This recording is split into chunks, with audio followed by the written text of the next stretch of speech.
third for setting a screen. Because of physical play, although Jordan Taylor just got caught with a moving screen. Izzo's dying for a moving screen. It's that dreaded moving screen. Welcome back, everybody, to another edition of the Moving Screen podcast. I am Brendan Quinn from The Athletic, here with Dylan Burkhart, who's looking nervously at me back on the other side of this screen. It's been a minute. You look uncomfortable. No, how are you, Dylan? I'm excited. It's been a long time. I think we're finally getting into basketball season. We got exhibition games a month away, and the podcast is coming back for good now. I think we said we were going to come back probably the last 3 times we've recorded a podcast, but this is for real. A lot has happened since we last recorded. You got married. Yes. You were there. Congratulations. I was there. Congratulations. It was a hell of a good time. Yeah. I mean, it was a great time. It was I feel like I sound more excited about you being married than you do, but all right. It was this, I've actually been married twice now since. True. So it's a double dip. It's the same woman. The whole cycle. Yes. Same marriage. Two parties. So yeah, that was a great time. It's been a fun summer. You've been out covering golf left and right. Yeah, that's not important. I'm far more excited for you than for me covering golf, but it was great. Congratulations to you. And I don't know, do we mention your wife's name on the air? I don't know how you feel about these things. You are very sketchy about anything personal being out there, so I'll leave that off to the side. All right, you can put Marissa's name on the podcast. All right, there we go. Congratulations to you and Marissa. It was a blast. So today, though, we are getting into an episode that I know everyone looks forward to all year round. This is one of the staples of the Moving Screen for years. How many years have we been doing this? The podcast, I think this is I want to say third or it's got to be fourth year coming up, right? Like I think we're going into the fourth year doing the pod because it was it was like when I went to The Athletic, right? No, not that long ago. I don't think. Well, maybe. I don't know. 4 years. 4 years sounds right. 4 years sounds right. This is going to be the fourth year. Should we touch on how the pod's going to look this year? Sure. That's probably off the top. That's a good idea, right? So obviously things are going to be tweaked a little bit here. I'm going to be doing a little bit more national stuff for The Athletic, but obviously I'm still based here. I will still be doing plenty of Michigan and Michigan State just in terms of how The Athletic's going to handle things. Colton Pouncey will be doing a little bit more MSU basketball. Austin Meek will be doing a little bit more U of M basketball. And then I will be doing some supplemental stuff around them while dabbling in some other things. So that obviously will affect the podcast a little bit, but we are forging ahead. Dylan and I, hand in hand, like Thelma and Louise driving right off the cliffside. The plan is going to be to record a pod every Monday or thereabouts. So we're going to try to go to a more regular schedule. So when you think we should be recording a podcast for something else or something happens, we'll ask yourself, is it Monday? And then maybe that's when we'll record the podcast. So you have to be a little patient, but hopefully the schedule will help give us a little structure and we'll have a nice routine this season, right? Yeah. And each episode will kind of be what you guys expect, kind of broken down into thirds.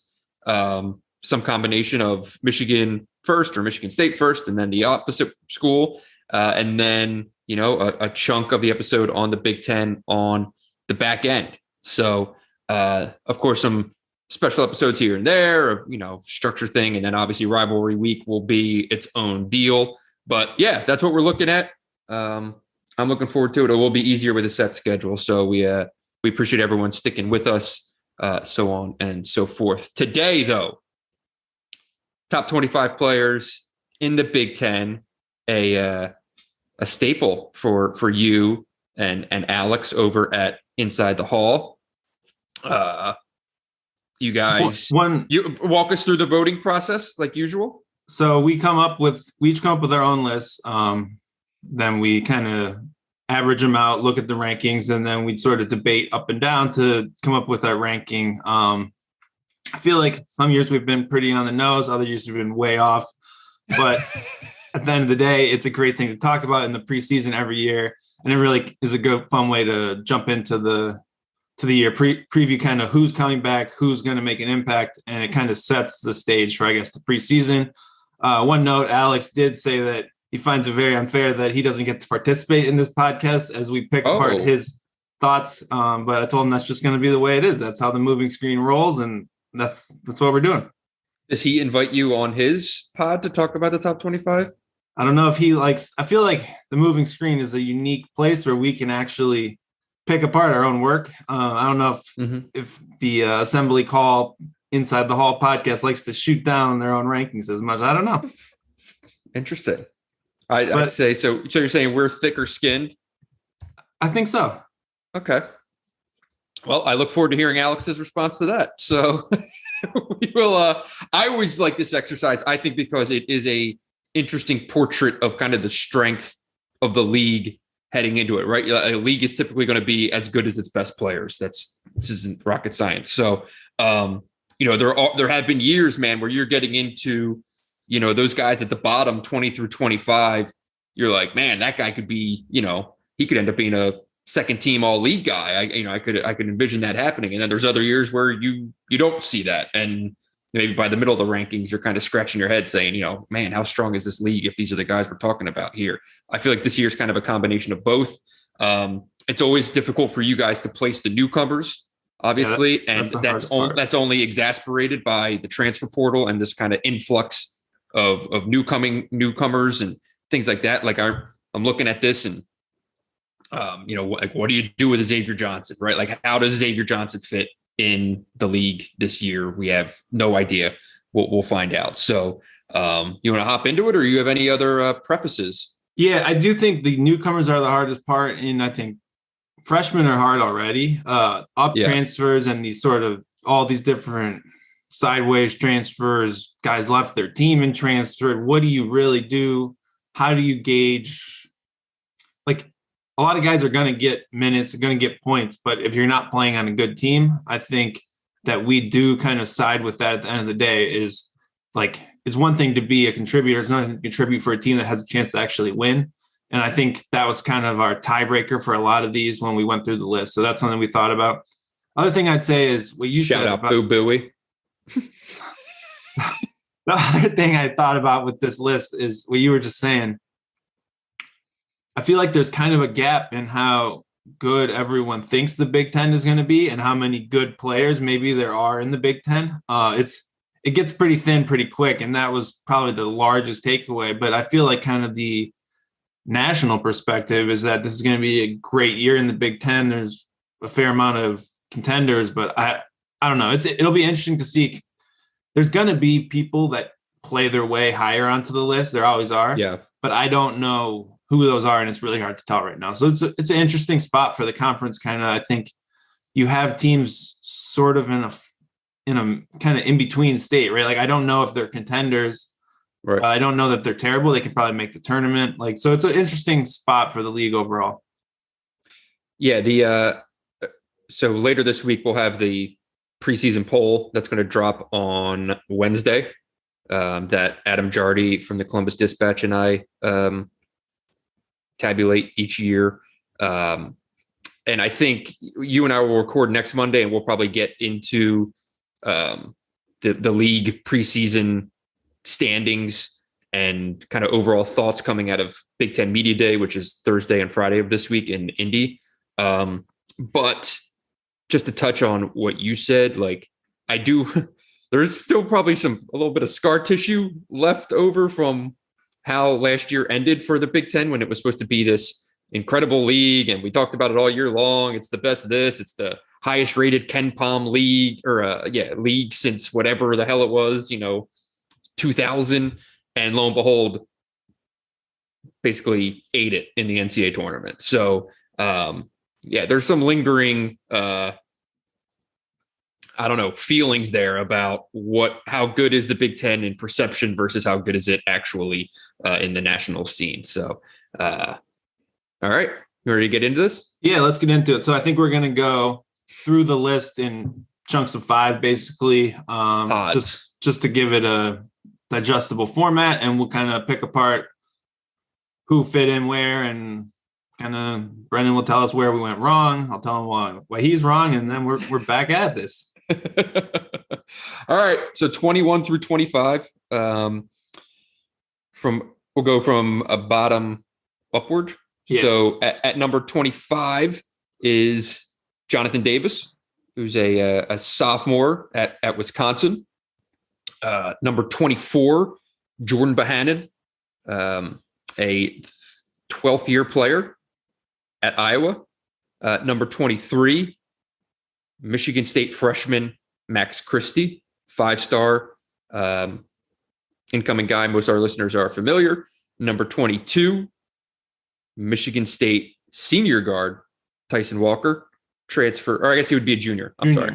Junior, my bad. Junior Tyson Walker, transfer from Northwestern. Number 21, Qudus Wahab, the transfer from Georgetown, who is now at Maryland. So kind of jumping right into like what you were saying, these new faces, new guys, where do you fit them in? I feel like when you guys are probably putting this together, it's like, yeah, Tyson Walker's numbers at Northeastern say that he will be a top third of the Big Ten point guard, right?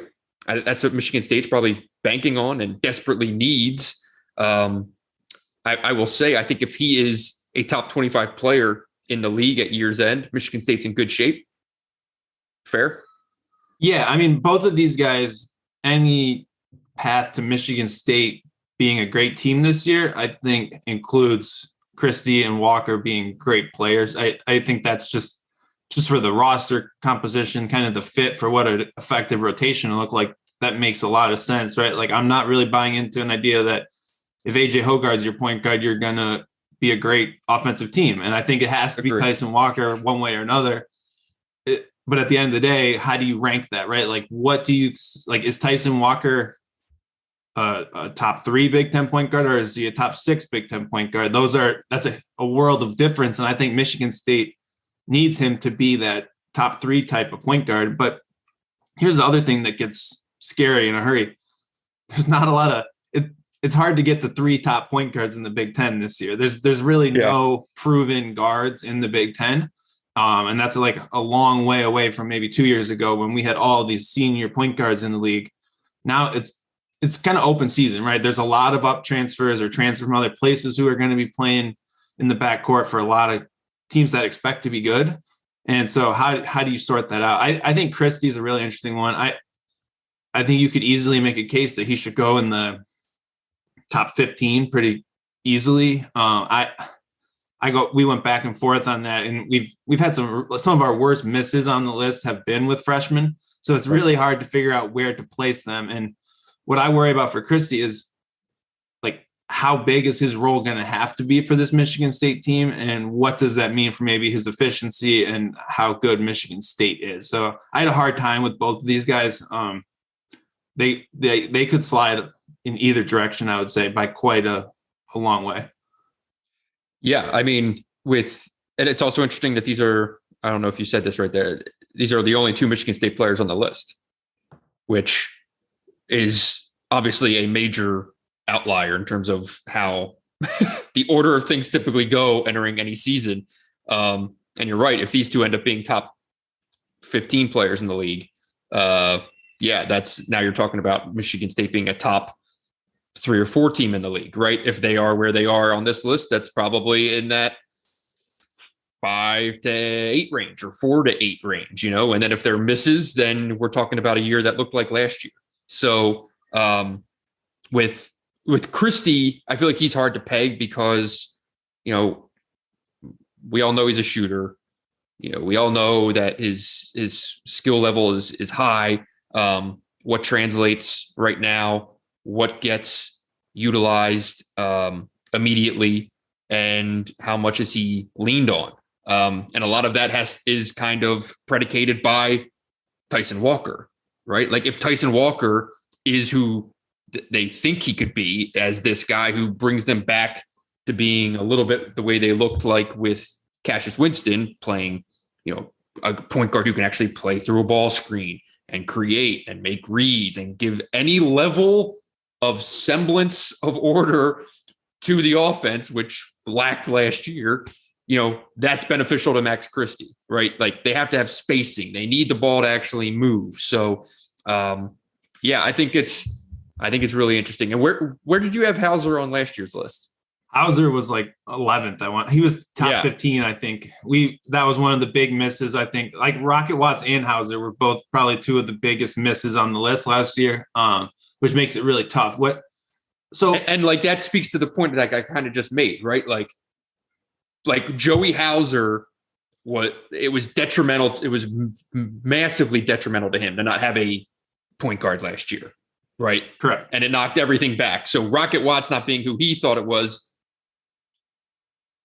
kind of fed to Joey Hauser not being remotely close to what anyone thought he would be.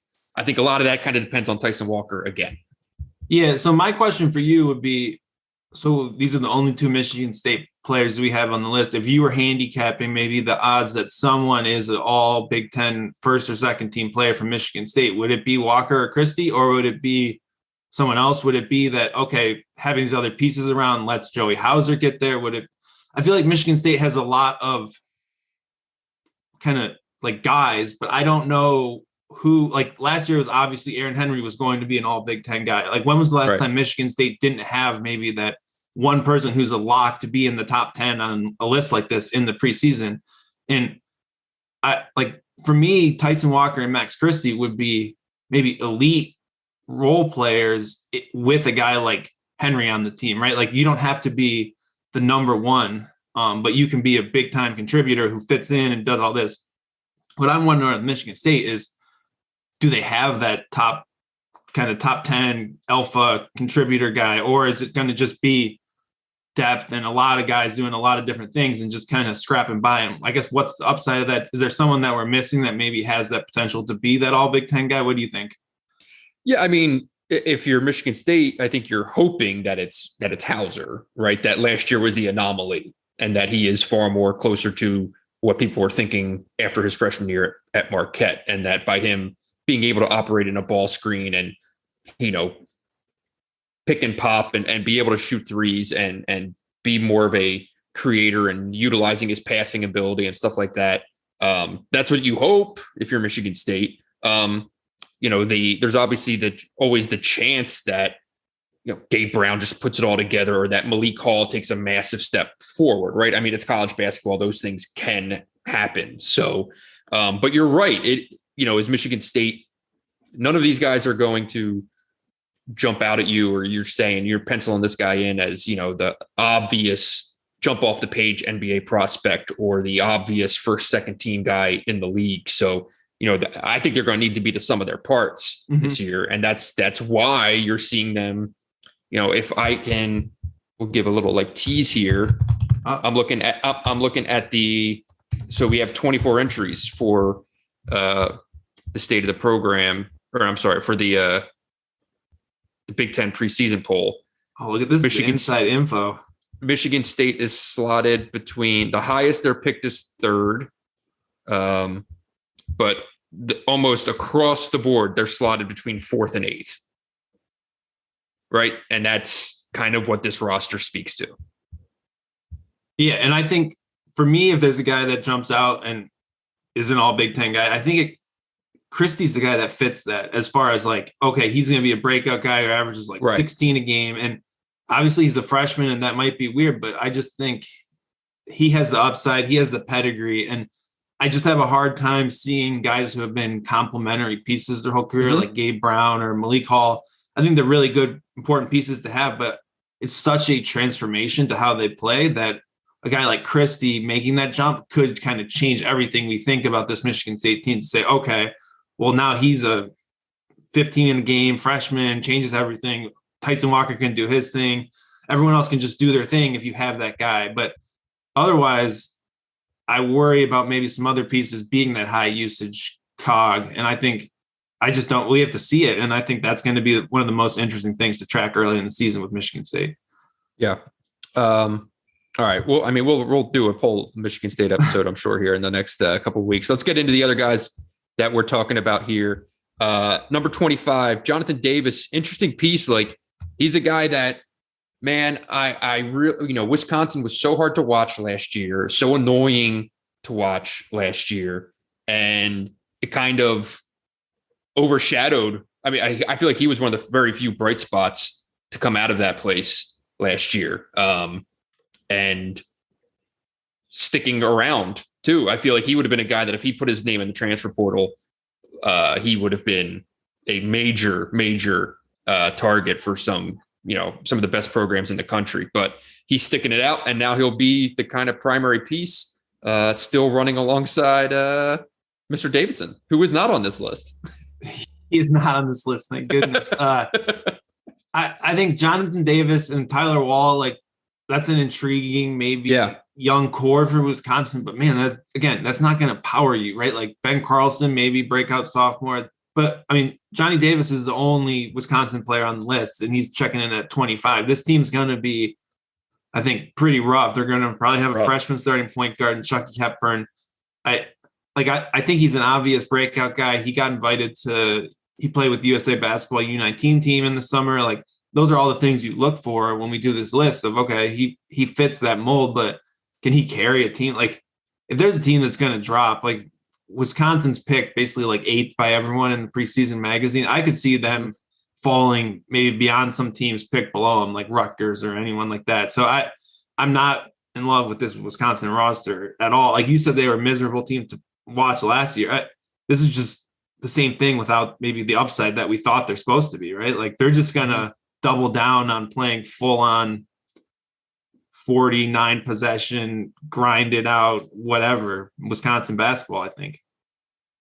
It'll be a rough year for the deep Midwest of the Big Ten. Iowa, Wisconsin, rough. Usually, those are places you are not looking forward to traveling to. This year, obviously, still you don't want to travel there because it's cold as shit. But those are some rough rosters to look at right now. Number 24, speaking of Jordan Bohannon, one of 2 Iowa players on this list. Everyone knows Bohannon, right? I mean, he's a guy, he's going to make stuff happen in the last 5 minutes of a game.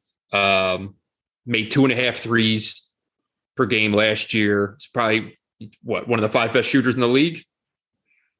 I would say at this point, I think right? He kind of sputtered. He was one of the harder people to justify putting on the list. Bohannon. Yeah. But again, it's just so much easier when you've seen it. Like, I would have much rather, I think there will be Nebraska players ranked above him. I just have no idea who those Nebraska players are right now. And I think Bohannon's going to put up points. 16? Yeah, just because there's no one else really to put up shots on that team. But man, I don't know. He's probably the ickiest feeling of anyone on the list where you're just like, oh, I'm not really all about that one. Yeah, like, how much did you want to put Bryce McGowan's ahead of him? Yeah, but his brother's going to be there. His brother's going to be there. Alonzo Verge is going to be there. They have all these guys, and there's only so many shots, right? I don't know who's going to be their best player. Xavier Johnson, I don't know how that'll look, but he has a lot more potential, and I think Indiana is going to be a better team than Iowa. So there's really a lot of, like, Joey Hauser, you could easily make a case that he deserves to be on the list above Bohannon.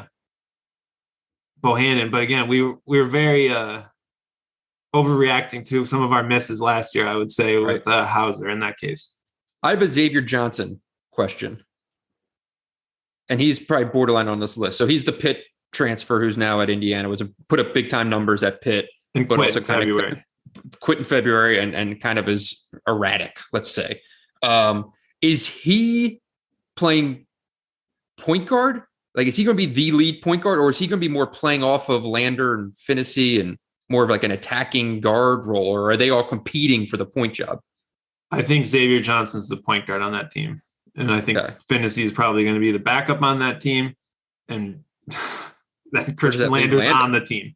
Wow. Christian Lander was Lander on this list last year?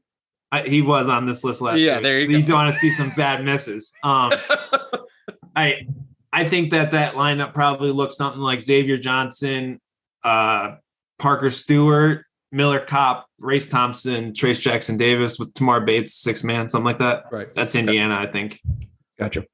All right. Qudus Wahab. I feel like a really interesting dude. And as I was actually going down the list, I was wondering if he was going to be here, because he's a guy who's really hard to peg, and in any other year would probably be higher on this list. But the Big Ten is so loaded with centers that he's almost kind of overshadowed. But I mean, this dude, he averaged 12 points per game. He was third in the Big East in rebounding last year. He was third in rebounds, blocks, and field goal percentage. He put up 17, 10, and 9 against St. John's. His last 11 games, which included 4 games in the Big East tournament and an NCAA tournament loss to Colorado, he averaged 14, 9, and a block. He shot 63% from the field down the stretch. Like, this was a major pickup for a Maryland team that was desperate for a center last year and kind of had to scrap the way they normally look and go to that small ball look. Like, he's a dude, and he is massive. And I find it interesting that he picked this league to play in, because, I mean, shit, he could go to some other leagues and probably be one of the 3 or 4 best centers in the conference. This just happens to not be that league. Yeah.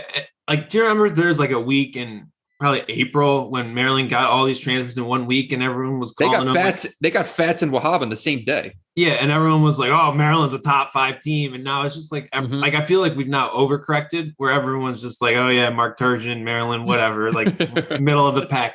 But Maryland performs better than everyone thinks in the Big Ten regular season every year. Correct. 2, they've played through good big men and really featured them. They put up numbers, right? Like, it's not like Maryland hasn't had great bigs under Turgeon. So I think Wahab comes into a spot where he's one of the only bigs on the roster. He's gonna put up numbers.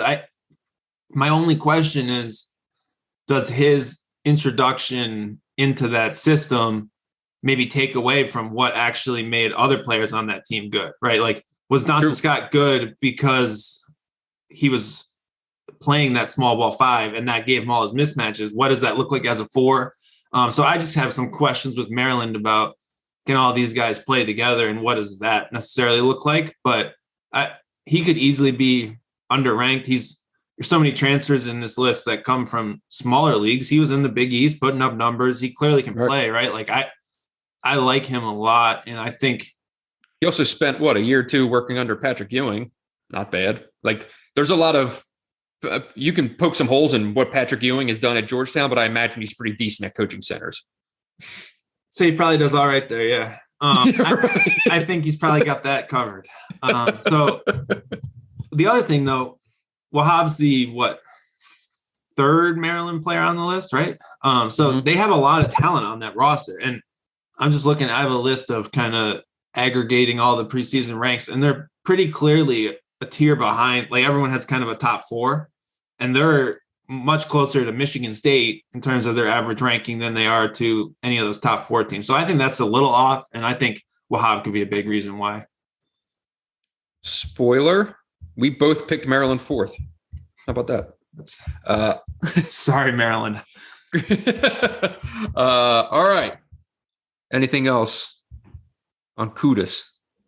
No, I think there's, since pronunciation is one of the brands of this pod, you want to think of it as Koodus, while it's spelled Qudus. Look at that. So breaking it down for the people. Qudus Wahab, Whobb is how you want to think of Wahab. Appreciate that. I'm glad that you're reading that off whatever media guide you're looking at. I looked up the pronunciation guide. Extra effort. Next level right there. The moving screen. Right. It's a new season for the moving screen. The last thing I'd say, I think multiple people in this group end up ranked higher on a preseason list than at least 5 people in the next 10 spots. I think there's a lot of upside in this part of the list. Fair. All right. So the next 5, going from bottom up, number 20, Eli Brooks. Number 19, John Herrera. Number 18, Devonte Jones, transferred to Michigan from Coastal Carolina.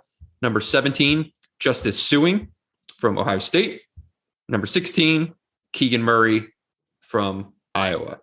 So the name that obviously jumps out here is Eli, because he was a guy that I think throughout his Michigan career, no one would ever project him to be a top 25 player in the league, but he has gradually worked his way up, and he is now, I think we said this at the end of the year. If you gave me a list of those three players that might consider an extra year of eligibility at Michigan, Eli, Sean D. Brown, Mike Smith, I would have taken Eli. And a lot of people inside that program and around that program agree with that. And he's going to be, the numbers might not jump out, but by year end, I would not be surprised to see him be one of the most important players in the league. Maybe not, in the stat box though. Yeah. The thing with Eli is I'm pretty confident he'll be a top 25 player and he won't be a top 15 player in the Big Ten. And I think the fact that Michigan's going to projects to be a good team, has a lot of good, he's not going to be asked to do something too much. Like, you can pencil in what he does, right? He's going to be kind of that offensive flow piece who gets other people involved, makes shots, and then is one of the best defenders in the league. I think all that translates. I think Trent Fraser is another guy who's kind of a similar role. And when you're putting both those guys, like, they feel kind of in the right spot. I think Fraser probably has more upside as a potential scoring threat just based on his pedigree at a younger age. But I think Eli top 20, I think it's like, I don't see a lot of upside with maybe what he turns into, but at the same time, there's so much uncertainty with everyone else around this range that the consistency that he's shown, I think, is important to this list. So obviously Devonte Jones's addition was enormous for Eli because it keeps him in exactly the same role that he has excelled in. I'm curious if you would, in a different world, if they were trying to make Eli the point guard, right? Probably wouldn't be on this list, because I think you would see it going sideways. I would lean that way. That you could go either way. You could say, one, he could put up more numbers because he can have the ball in his hands a lot more. Two, I wouldn't be confident that experiment would necessarily work. So yeah, I see what you're saying. I don't know. Would you rank Eli in the top 25 Big Ten players list? Yes. I think the argument against it because of what he is, to my point, like, if he was being asked to be a point guard, be something different, I think it would be detrimental, and he would be more susceptible, right, to having issues that would end up being held against him. Him just doing exactly what he did. The guy's going to play 34 minutes a game. He's going to shoot 40% on threes. He's going to average double digits. He's going to be one of the best perimeter defenders in the conference. Like that, add that all up, that's a top 25 player in the league. I think you're right, and I think where you have him is correct. Just remember what Michigan looked like without him last year. It's unfair, but whenever he was off the court, the team entirely went to shit. And both times he missed games with injury. So that's a good point. And I think that does speak to his importance. I think other, like if you were a fan of whatever, Maryland or Ohio State, there's probably a guy like that on your team that you would say should be on this list, right? Like, you could say a similar thing about Kyle Young. He's a guy who fits almost, not the same position, but the same style of role, right? When Kyle Young was out, Ohio State's entire season went down the toilet. Right. And he's not a guy who puts up numbers, but he's a guy who is a key piece of a winning team. So that's one of the hard things, I think, when you try to rank the entire conference, is guys you're maybe more familiar with. It's easier to rank them. But that's just my one nitpick. The guy who got the most uproar in this section of the list was John Herrera. People did not agree with my man being a top 20 player in the Big Ten, but I think he's one of the 5 best offensive rebounders in the country. He is, and he had a month in a row of double doubles. I mean, he was productive last year. He basically averaged a double double in January and February last year. Yeah, that's not bad. I have no problem with him being on this list. There's a reason a lot of high major programs wanted him. I tend to agree, but it feels maybe a little high, but I'm sticking to it. I think he was better than maybe everyone realized last year. And I think Penn State was probably a better team than most people thought before their season kind of just got completely derailed by COVID last year. So I'm okay with Herrera. I almost wish he would have gone to like another Big Ten school and we could like see it like a next step in his development, because I think it's just kind of be more of the same for a team that's probably doesn't have that much upside, but we'll see. I thought he would have been a great fit at Michigan State. Yeah, Michigan State, Ohio State would have been a good fit. Right. I know they were. Yes, they could have just taken that Penn State duo there, but we'll see. Yeah, we're going to talk more about Ohio State later. Yeah, like Ohio State should have needed to get a center and didn't, and he would have been a great fit.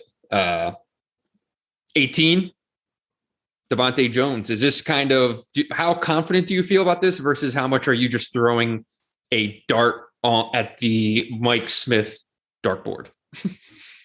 So I have mixed feelings generally on Devonte Jones. I think he's like not 100%, but he's a more talented player. Like if you were like giving him attributes based on like in a video game, he would have better like physical tools, everything than Mike Smith, right? Like he's a better overall player, I would say, than Mike Smith. He's longer, he's a better athlete, he's bigger, he can score in the in-between game a little more. What I'm not sure of is if he's a better point guard than Mike Smith. And I think that's probably the $1 million question for Michigan this year is Devonte Jones just a good guard or is he a good point guard? And I think he gets the benefit of the doubt in this list because he's going to play point guard. He has to play for this team. I don't think it's like a question of, oh, someone else can just run the team. I don't really see that guy on Michigan's roster either. So that helps. But I think he also gets a benefit that there are other top 25 players around him. It's a lot easier to be a good point guard when you have Hunter Dickinson as your center versus Tyson Walker, who we don't really know who he has around him yet as far as proven Big Ten commodities. So again, it's a hard one. I think it's hard we didn't rank Mike Smith last year. And I think by the end of the year, he would have been a top 25-ish player, probably in that 18 to 25 range. If we looked at the Big Ten as a whole, what's your read on Devonte, and like, are we way off ranking him up here? Should he be lower, higher? What do you think? I think it's huge that he gets to play alongside Eli, first of all. And of all the guys 15 and down on this list, I think he probably has the best chance to be a top 10 player in the league. Top 10 of just like of the kind of, okay, who can you circle here that says that their potential ceiling is way higher than we could imagine right now? I'm just guessing, you know what I mean? Like I have no idea, but I like that. Like there's been different versions of Devonte Jones at Coastal Carolina, right? Which we've gone through, like you can go back and listen to that pod, but like, he's been the creator. He's been the scorer.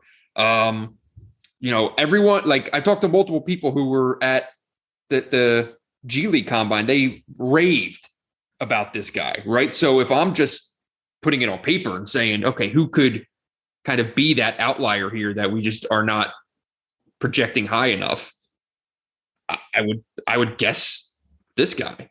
I don't know if we have many listeners on NBA Draft Twitter, but they're over there screaming about Keegan Murray right now, who's a potential lottery pick. So I think you can at least look at that. I just think his that's fine. I would also say I think Iowa is going to be really bad, and I think Michigan's going to be a top 3 team in the league. So that's I agree. Winning matters. What do you think? Like, what's the path? So you say Devonte Jones has upside to be a top 10 player. Is that with his scoring, with his passing? Like, what does that even look like for how Michigan fits together? I'm worried about his shooting. I'm worried about his shot. I don't like his shot. I don't like how it looks, but maybe it goes in. I don't know. And look, this could completely go sideways. I mean, if he's just like one of the reasons Mike Smith worked so well is because you had to respect his shot. I mean, he low key was like a 42% 3-point shooter or something, like 45 or something like that. If Devonte Jones is a 28% 3-point shooter and ends up, being an issue for some spacing and stuff like that, and the way that teams are able to guard ball screens with Hunter Dickinson, like that could be a major issue. So, part of this is, you need him to be a 35, 38% 3-point shooter, just something respectable. I don't remember what you asked.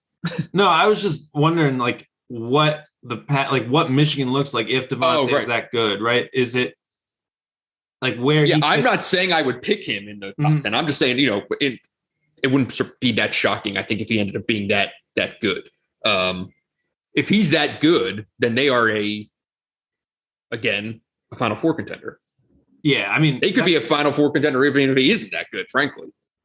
Yeah, I think what's interesting is I think Michigan could almost be better if Devonte is just not better, but there's a path to Michigan being every bit as good, even if Devonte is more of a complementary piece compared to a maybe high usage guy who gets to that top 10 spot. Because I think to be kind of an all Big Ten guy, he would really have to take on a scoring load for this Michigan team. And I don't know if that's what Michigan is at its best, right? Michigan was very much with a pass first, low usage point guard last year, Mike Smith. If Devonte Jones is the second highest usage player on the team, that's a very different look. So I'm curious how that kind of shapes out, because at the same time, what Devonte can do really well is get in the lane, get in those kind of in-between areas. He has a really good floater. So it's going to be kind of an interesting balance, I think, for how Michigan figures out how to get the most out of him while still sticking to maybe some of the things that made last year's team so good, which was ball movement, spacing, getting the ball into Hunter Dickinson. So it'll be an interesting balance. I would say the path to him being the top 10 player in the league is kind of a combination of those things, though, isn't it? Imagine a version of Mike Smith who is a better defender and who can go get you a bucket if you need it. Mike Smith wasn't exactly that, late in a shot clock, you can let him go break someone down and go score, right? That just wasn't him at this level. He could do it in the Ivy. But if that's Devonte Jones, right, and he's getting you 13 a game, he's not your primary option, but he is, a significant scorer and, one of the, better assist men in the league and a great defender. I feel like that's what that looks like. And maybe that's him as the 18th best player in the league too, frankly. Yeah, well, I guess we'll see. Right. Yeah, I want to talk about Justice Sueing because let's get into Justice Sueing. I'm not really a big Justice Sueing guy, but I can't really I need someone to explain to me how Ohio State's going to work this year and why. Thank you. Ohio State's like a consensus top 3, top 4 pick in the Big Ten. I love EJ Liddell and I don't understand it. Can you explain it to me? No, because I'm worried. When I went through and actually was looking at the roster this weekend, I am worried about Ohio State's passing and playmaking. Who is creating buckets for this team, right? Because Sueing, Ohio State lost 6 of their last 9 games last year. He had 1 assist in those 6 losses in 199 minutes played, right? So that's who he is. He's a really efficient scorer, right? 54% on 2s, 36% on 3s. But so you're going to pair him and Cedric Russell, who's that Louisiana Lafayette transfer, great scorer, big time 3-point shooter. He had 30 assists and 66 turnovers last year. So and Jamari Wheeler's your point guard, who's a decent point guard, but he's a really good defender. But who is getting the ball around the court? Is Michi Johnson going to come in and start wheeling and dealing? I picked Ohio State 6th in the league. I'm with you. Yeah. I don't get it. I mean, I think it has to be Jamari Wheeler is the point guard on this team. Oh yeah, he's definitely the point guard, but is he that good of a point guard? No, he's a Penn State point guard. Exactly. That's the thing. He's been a point guard in the Big Ten for a long time on teams that weren't that good. Your lineup, Cedric Russell and Justin Ahrens, so you have shooting, but you have 2 guys who only shoot the ball and do really nothing else. Justice Sueing, I've never been a fan of him. I can't really unsee that behind the back turnover he had in the Michigan-Ohio State game as just kind of a defining play for what I'm always going to think of him.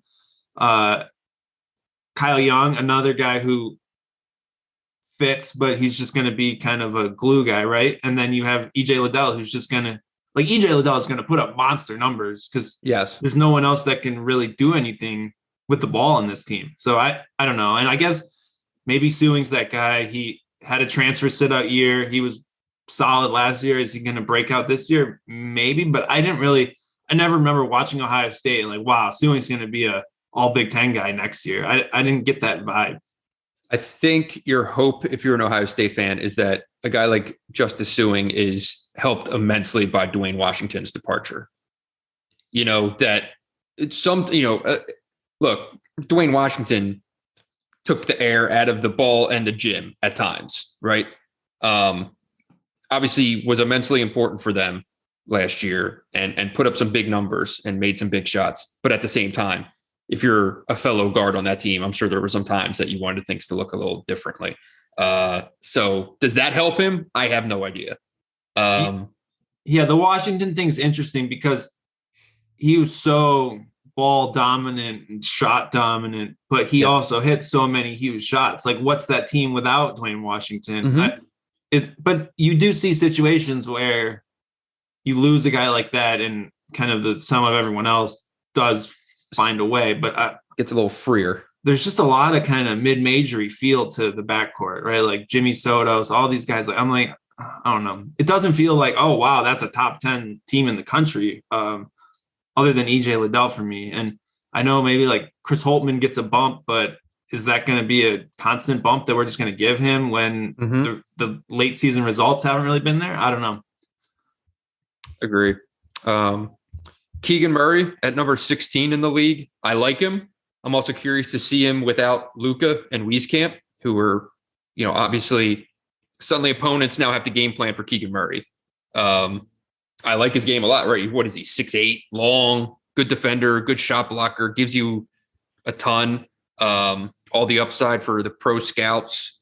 I saw Fran McCaffrey say he's got a full green light to shoot threes this year. He made 16 last year, shot under 30%, but that's how they're looking to expand his game.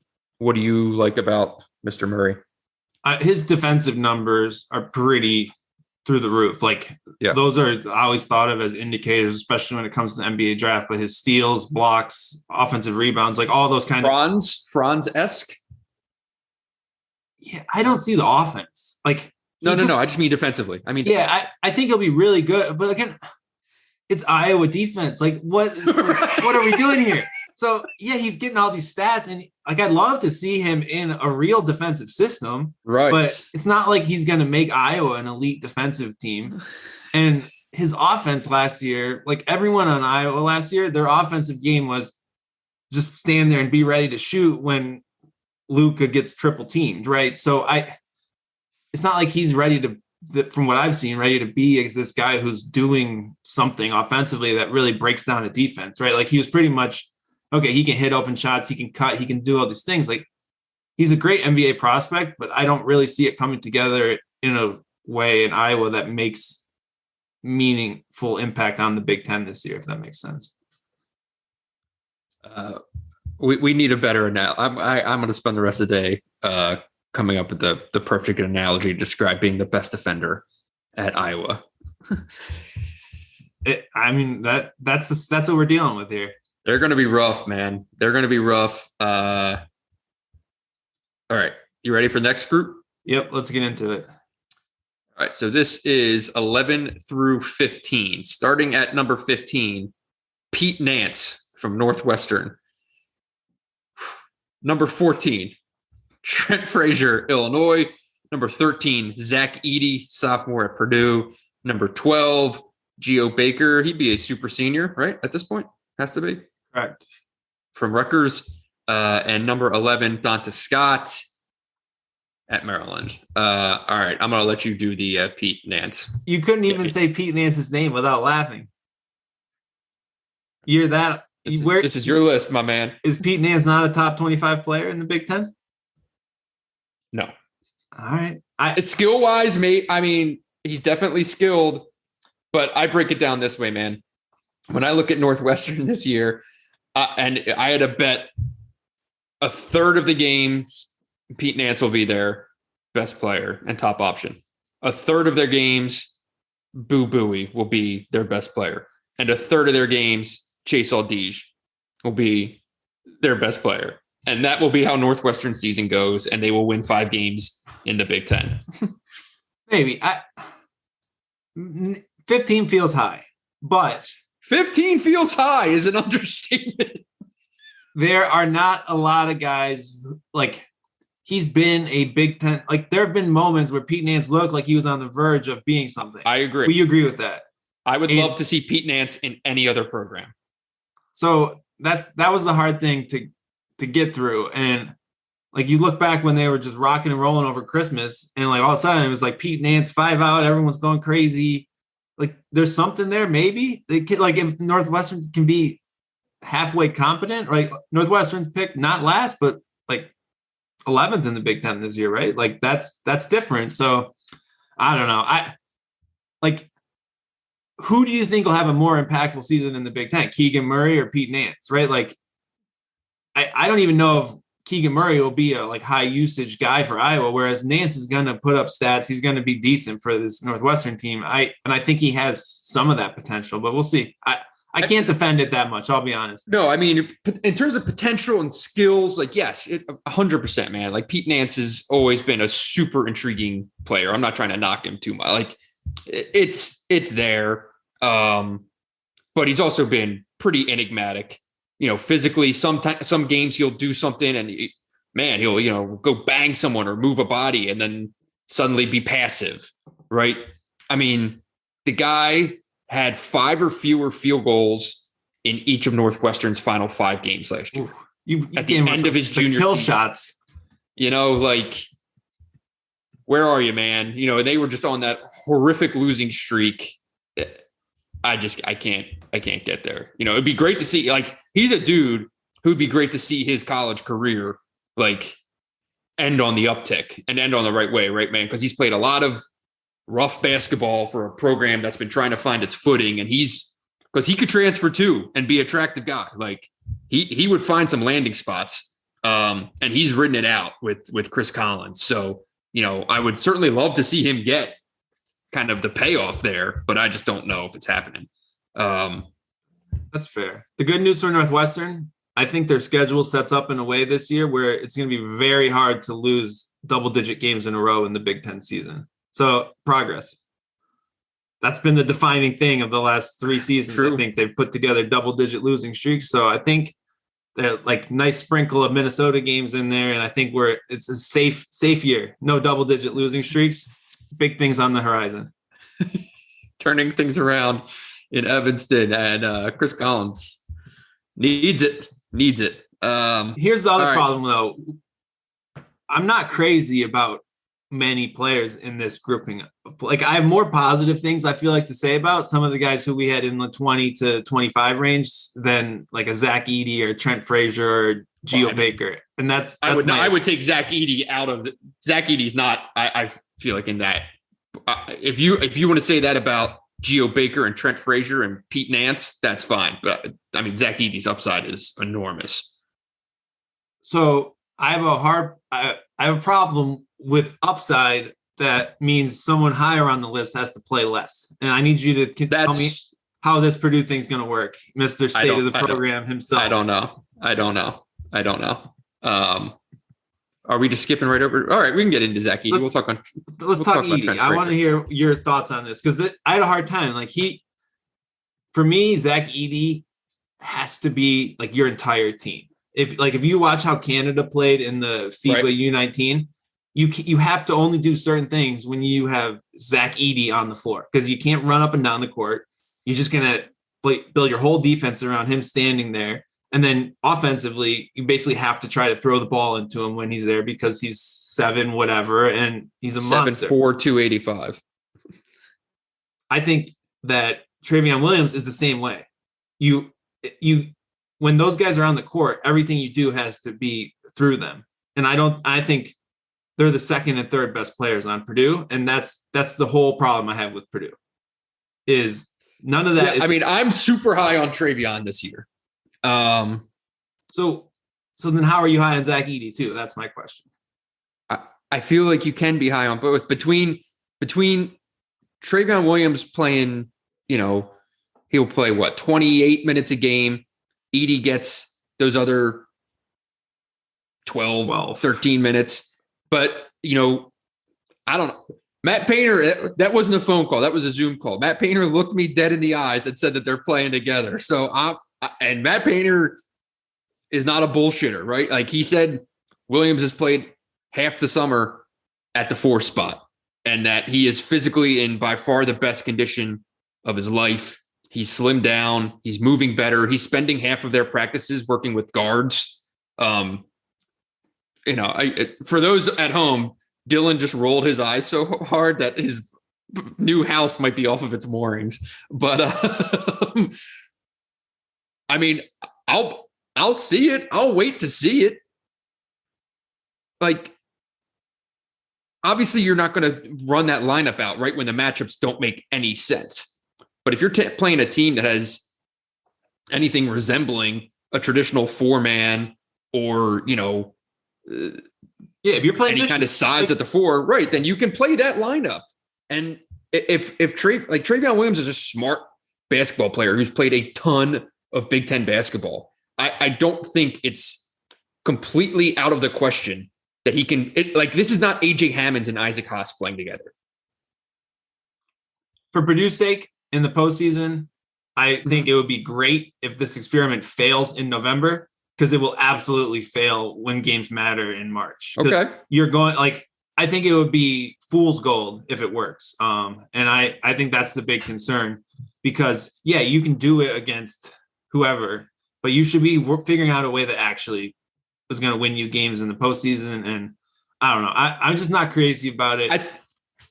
I feel like the Zach Edey portion of the conversation is, can he be one of the 15 best players in the league playing 15 fewer minutes? And I do think he can be one of the 15 most impactful players in the league in that little of playing time. So he played 14 minutes a game last year. So he gets up to 18 this year? And you still think he's or do you think he gets up to the 20s? You're the one who ranked him 13. Why am I selling you on Zach Edey? I'm curious. I'm wondering how this works. And like I said, I'm not excited about guys in this group. And you said you should be excited about Zach Edey. And I just don't completely understand he's one of how the that's most going to work. Physically, fascinating players in all of college basketball. The last 8 games of the year last year, he played just over 16 minutes a game. He averaged 12 and a half, 6 and a block. I don't know, if he plays 14 minutes a game this year, I still think he could average double-digit points, 6 rebounds, and a block a game. Yeah, we'll see. It'll be interesting. Without it, and that's even without him and Williams, because you can't take Trayvon Williams off the floor in favor of getting Zach Edey 20 minutes, because Trayvon Williams is just way too important on what they do offensively. He has to play 28 minutes a game. Yeah, we'll talk. Let's talk to Treyvion a little bit later. You do not sound high on Trayvon Williams. This is going to be a point of contention. You want to hit on Trent Fraser briefly? I'm kind of fascinated by him returning. For people I don't know, this dude was like a monster scorer in high school, and he's transformed into this defensive pest who just talks shit and just ruins your night on defense. And I think that is vital to Illinois kind of being back. And I know they bring in a couple other guards, but he's going to have I think, more important role offensively with this team. And I think he probably has more upside maybe to slide into that than someone like Eli. So I like Trent Frazier. And I think I'm way higher on Illinois in general than kind of consensus. I picked them to win the Big Ten in my ballot with your poll over there. So spoiler alert. I think it'll be interesting how this goes, but man, I like him. And I think he gets kind of that senior bump where what he's going to do and he's going to provide valuable minutes. Yeah. I mean, he's played a ton of minutes of college basketball. I think he'll certainly be more of a scorer, right, than an Eli Brooks. I do think the clarity in the point guard in the backcourt for Illinois will kind of help things, right? If Adam Miller were still there, roles would kind of probably be a little grayer, right? If it were that 3-man Carbello, Trent Frazier, and Adam Miller. Miller's now at LSU, so that's not a conversation piece. Alfonso Plummer's in though. And Alfonso Plumber, that's true. He's in, and somehow Illinois has gotten smaller in the backcourt from last year when I feel like they were all about the little guards. So they're going to have a lot of 6-foot guards again. But Plumber, I think, is a elite shooter, so he'll play. I would say.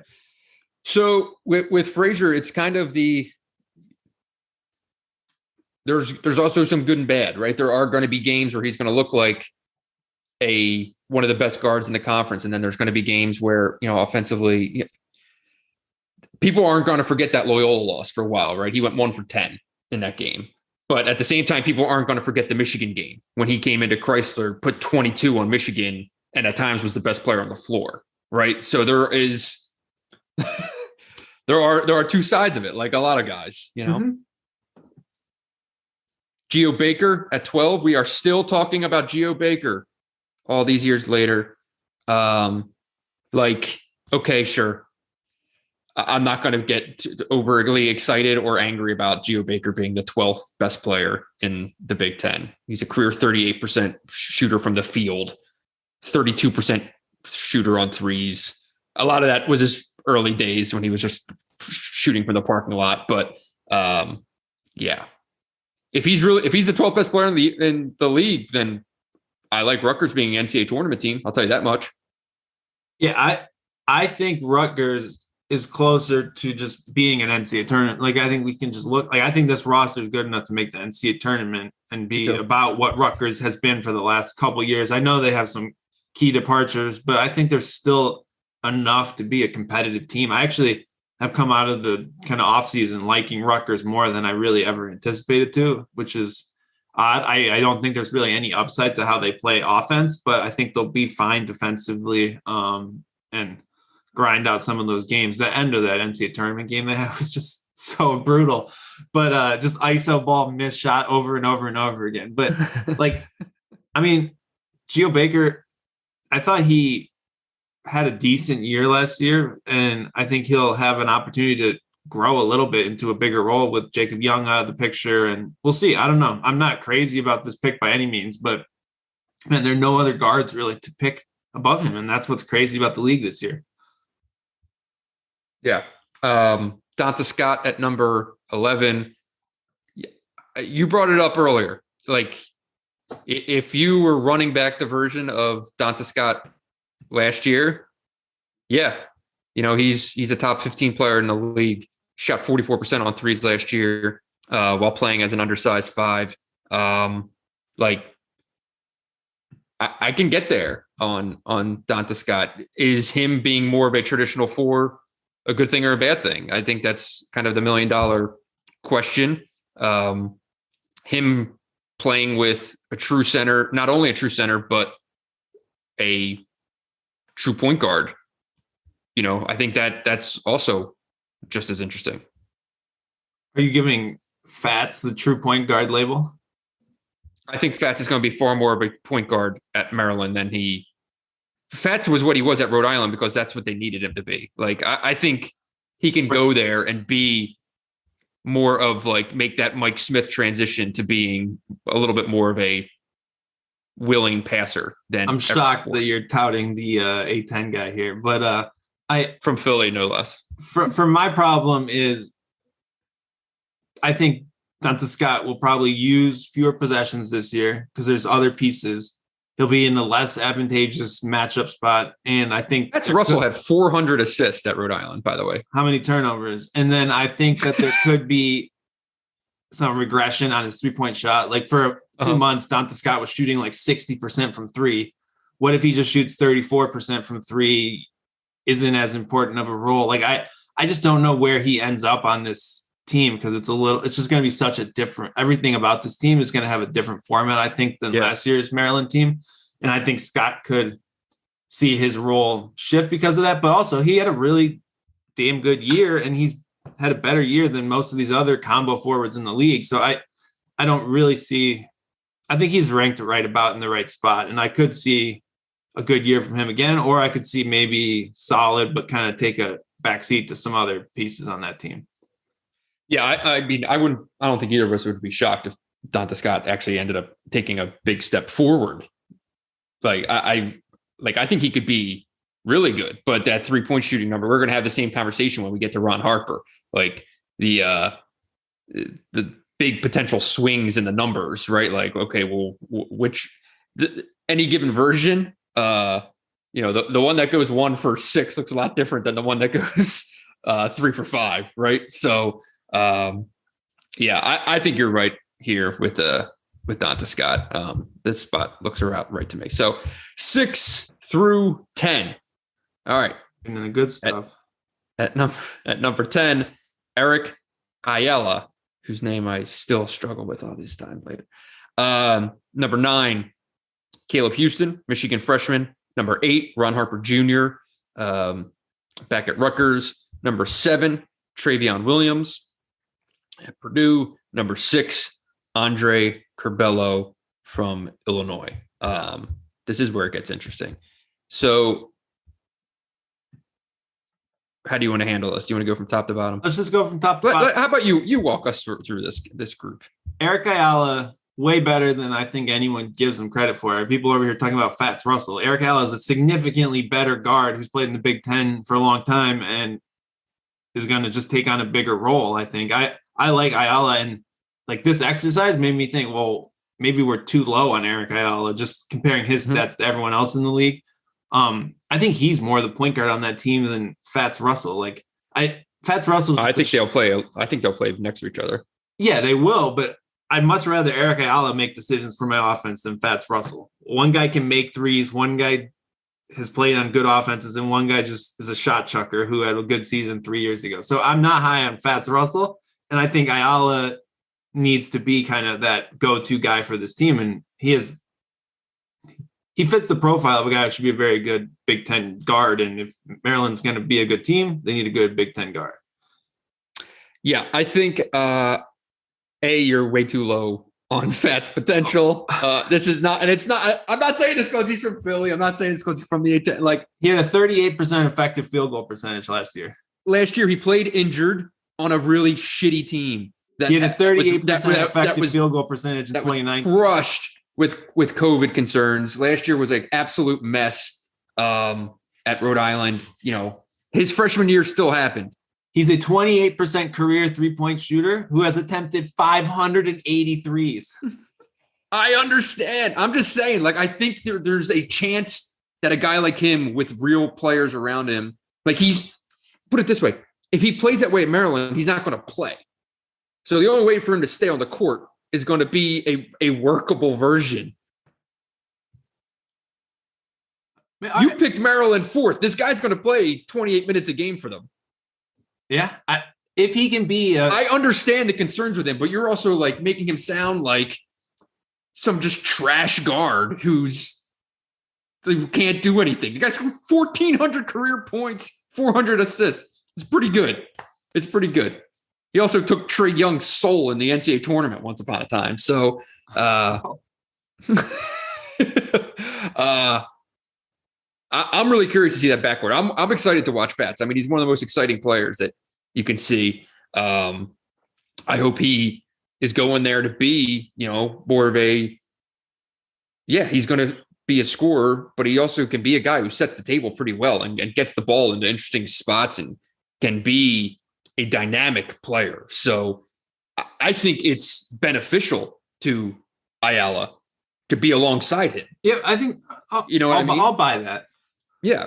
The big takeaway from Maryland on me is there's a lot of good all that chucker shit you just said. You could have said the same exact thing about Mike Smith at Columbia. Fair. I see I just what say you're give saying. the dude a chance. That's all. At the same time, Rhode Island's a significantly better program. Not the last 2 years, man. There have been guys who've come through Rhode Island. Columbia was awful. One of the worst teams in college basketball while Mike Smith was there basically the entire time.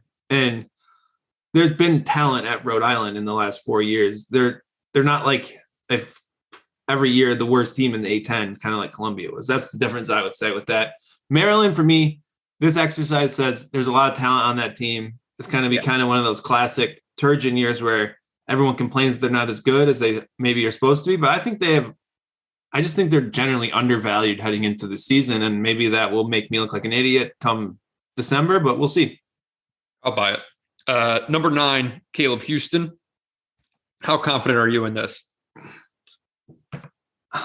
So what I'm confident in, I think Michigan will be a good team. I think Caleb Houston's going to play a ton of minutes, and I think Caleb Houston is going to play in basically his perfect role. Do I know what percentage from three he's going to shoot? No, but I think the situation is pretty much tailor-made for him.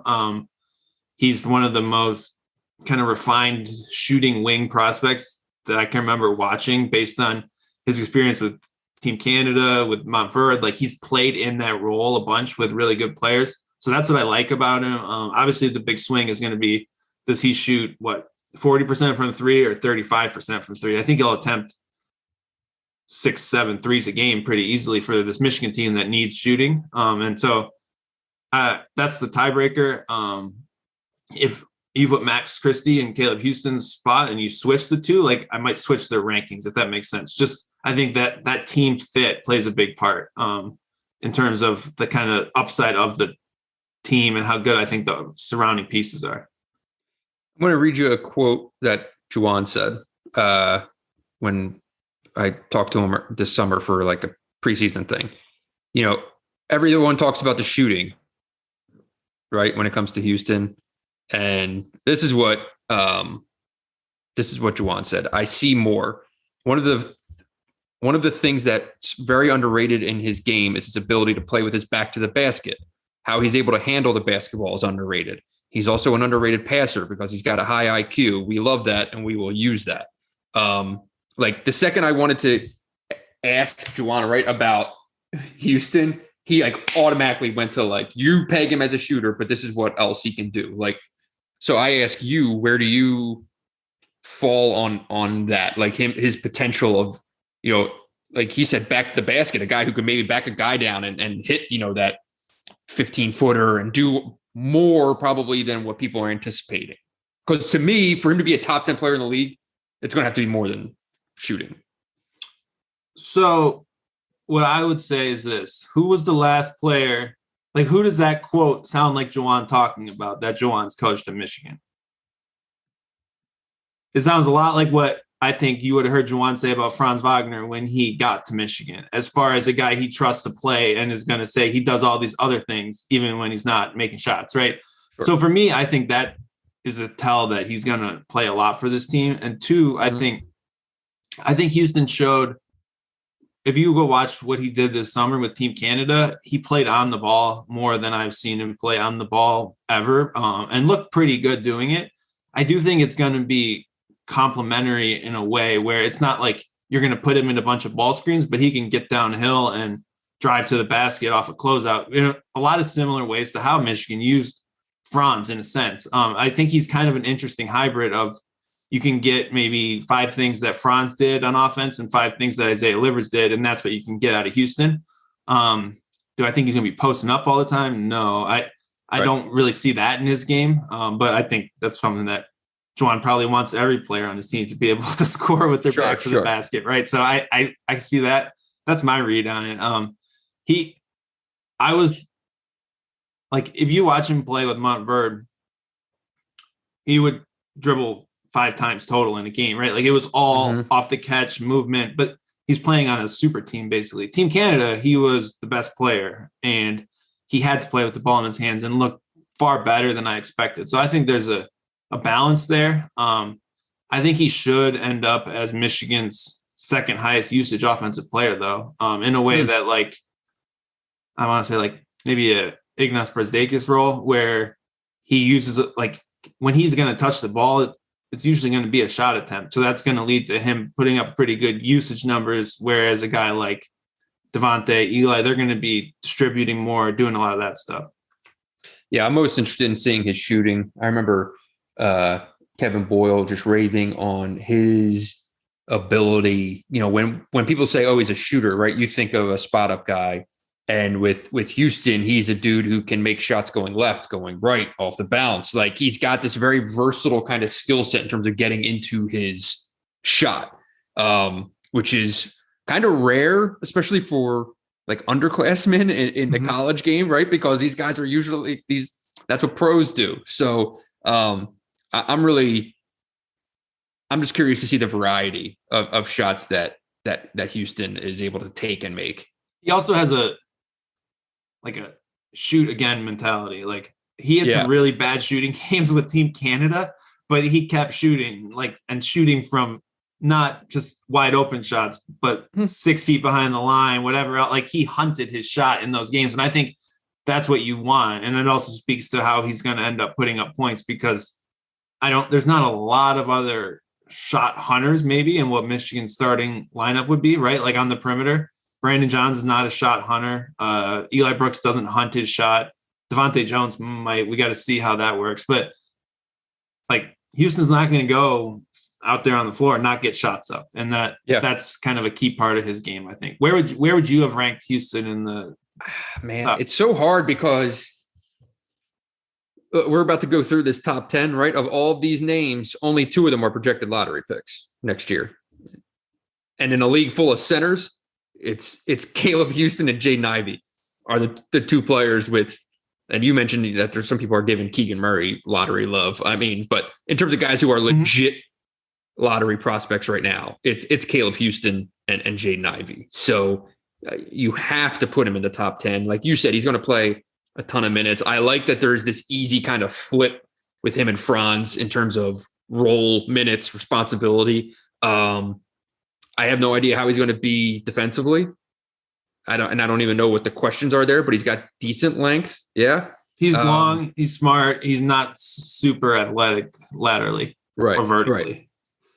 So, the guy's going to score double digits. He's going to be he's the projected Big Ten freshman of the year. If you're the best freshman in the league, you're usually going to be about a top 10 player in the league. One and done. So, yeah, I mean, I think if anything, you can make the case. This is probably about as low as you can have him, I'd say. That seems right. All right. Let's get into Ron Harper at number 8. Averaged 15 and 6 as a junior.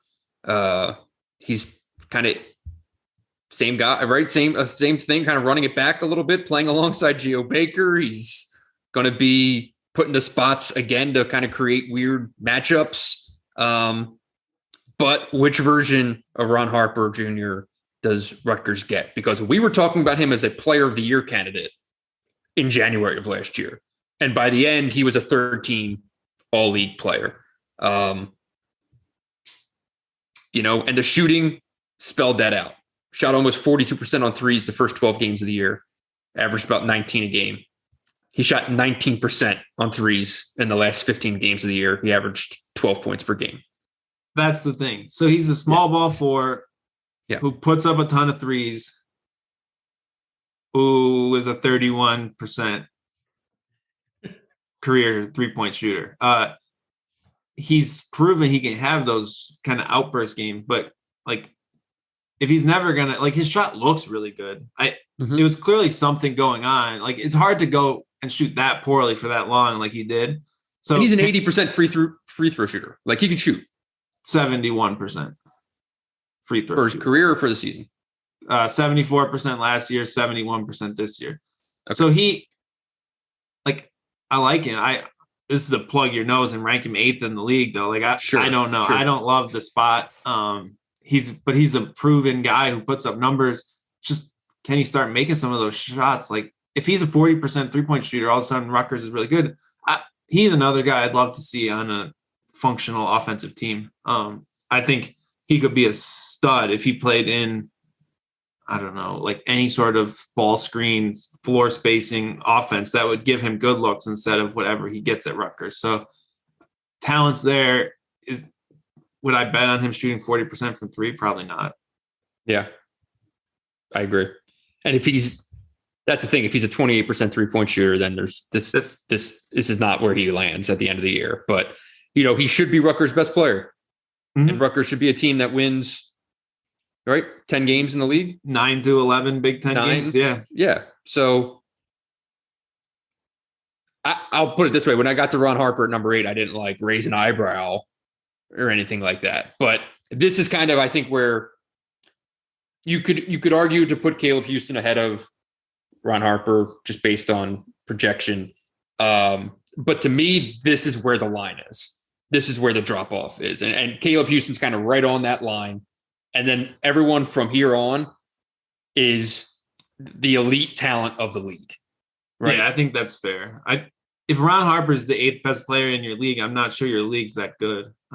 That's fair. I'm worried about that for the Big Ten's sake, but I do think it's 7 and everyone else.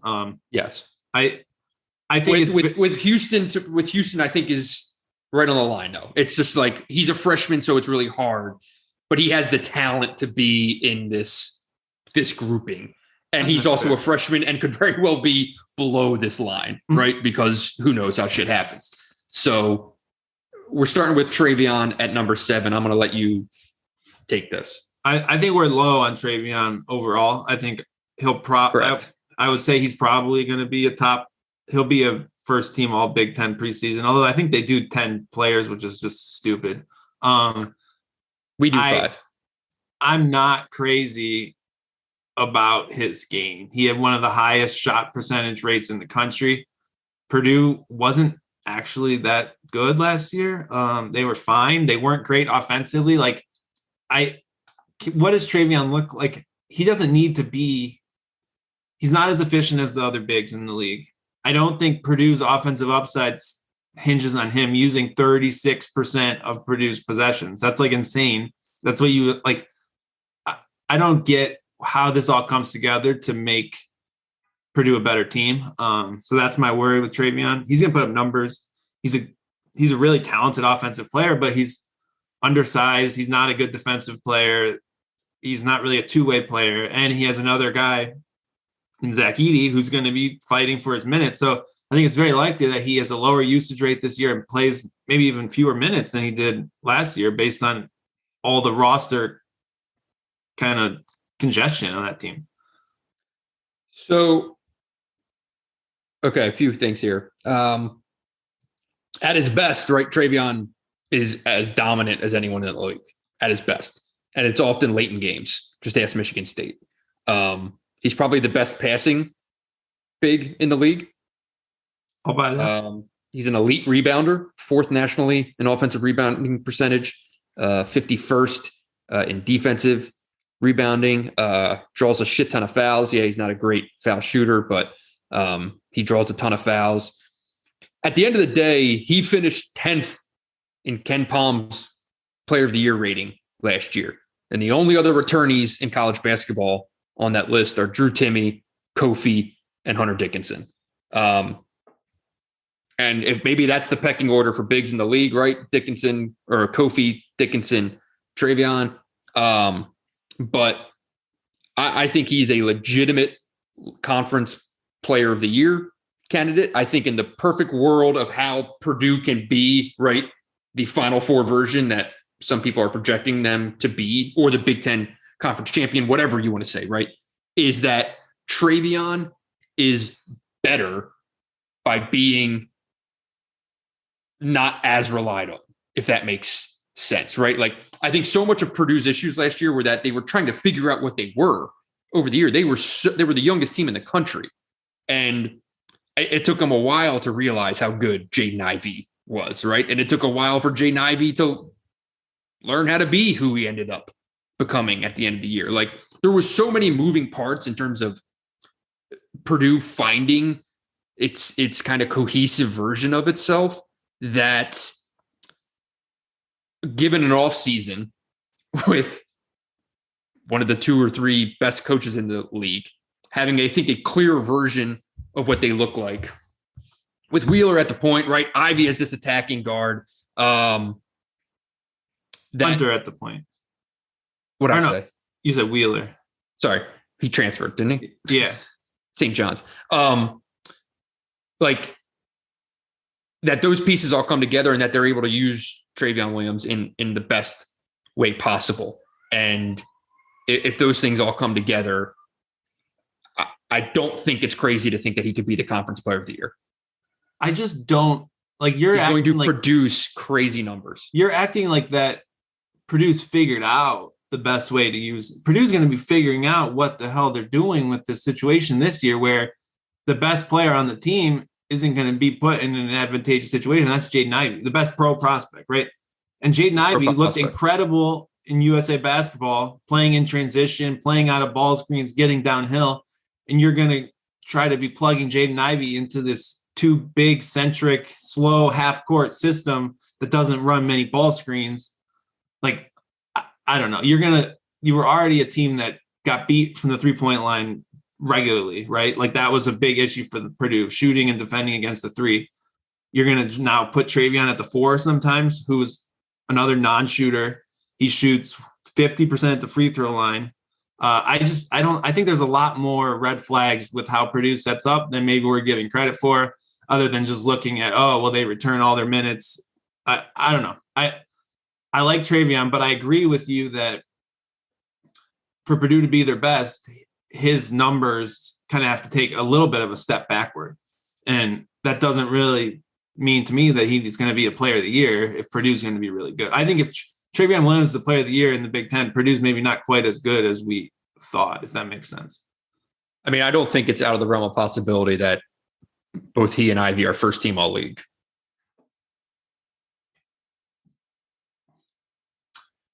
Like, how's Purdue beating people like in that situation? They were turnover prone last year. They were a poor shooting team last year, and they gave up a ton of 3-point attempts. Is that going to change this year? If you're going to play bigger, I don't know. I'm just trying to figure out what this all looks like with Purdue. And I find it's interesting that because you usually give Painter I love Matt Painter over anyone out there. But you're telling me that with this, I mean, I think it's a quintessential. I mean, you would want some more shooting, but I think it's a quintessential Purdue roster that he will figure out how to make work. And when I was talking to him about Ivy, he's like, we're not asking Ivy to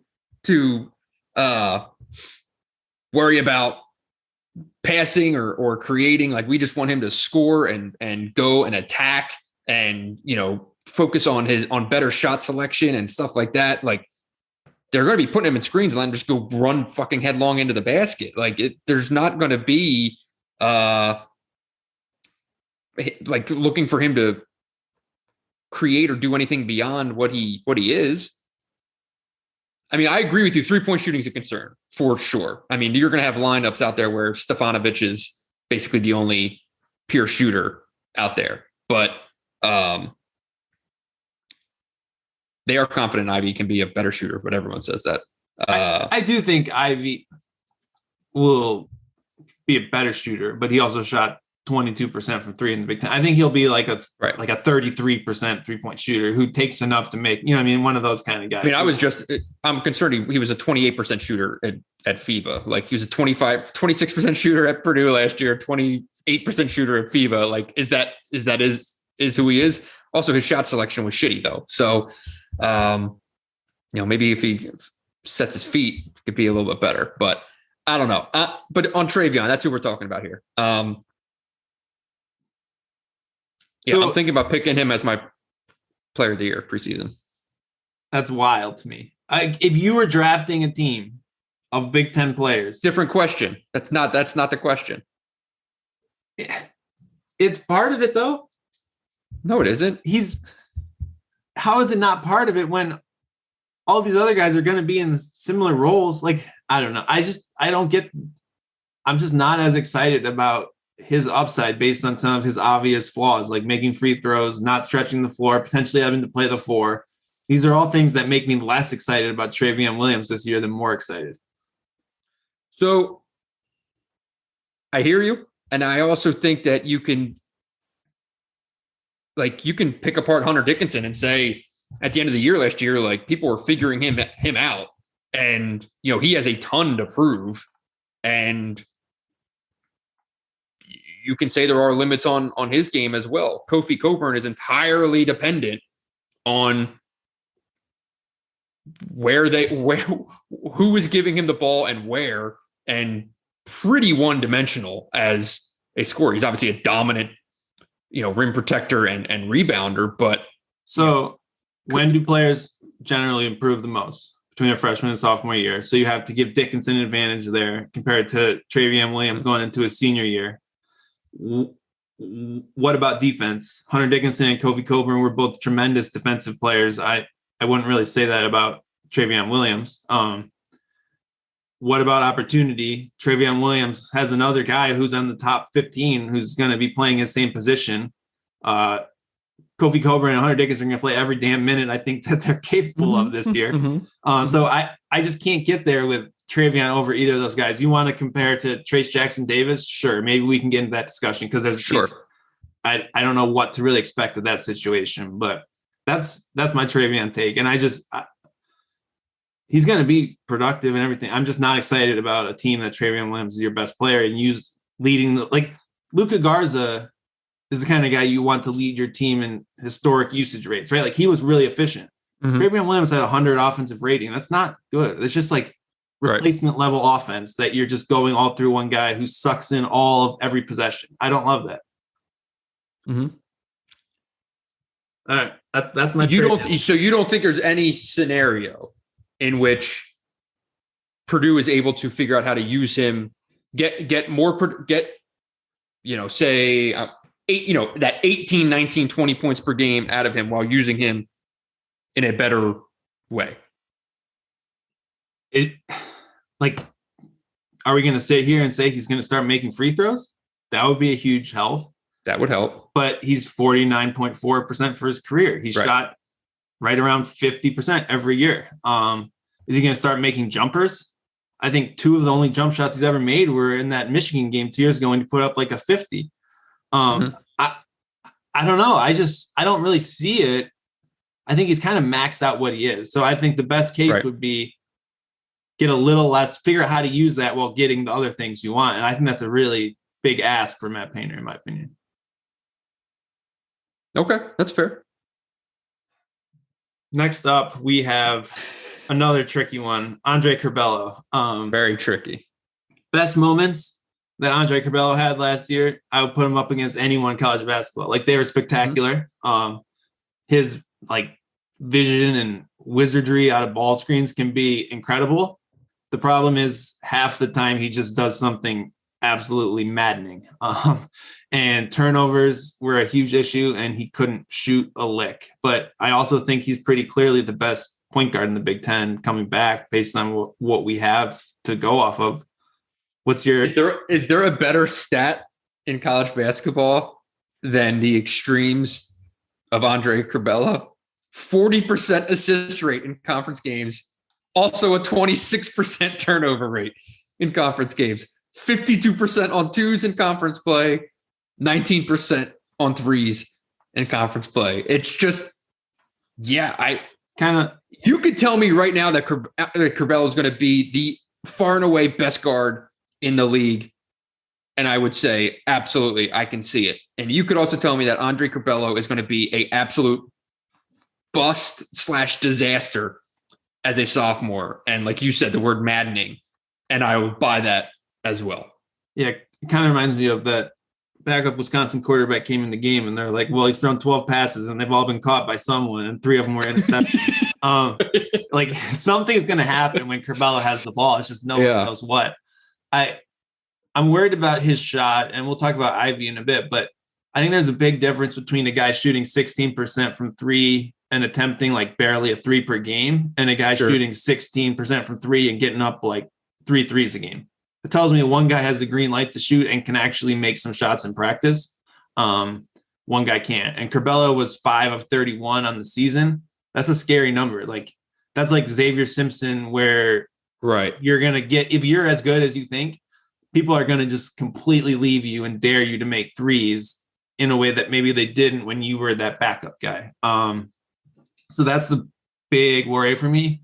I think the turnovers are easy enough to clean up. Like as the number 1 point guard, I think I'm not as worried about the turnovers, although some of the decision-making stuff was almost just like emotional too, right? Like committing silly fouls and he's a very emotional player. And are you at all worried that he's going to be more prone to that playing without Io? I think now the ball's going to be in his hands even more. And I don't know if that's a good thing or a bad thing. You know what I mean? Like when you have Io as this safety valve / ball dominant, blah, blah, blah.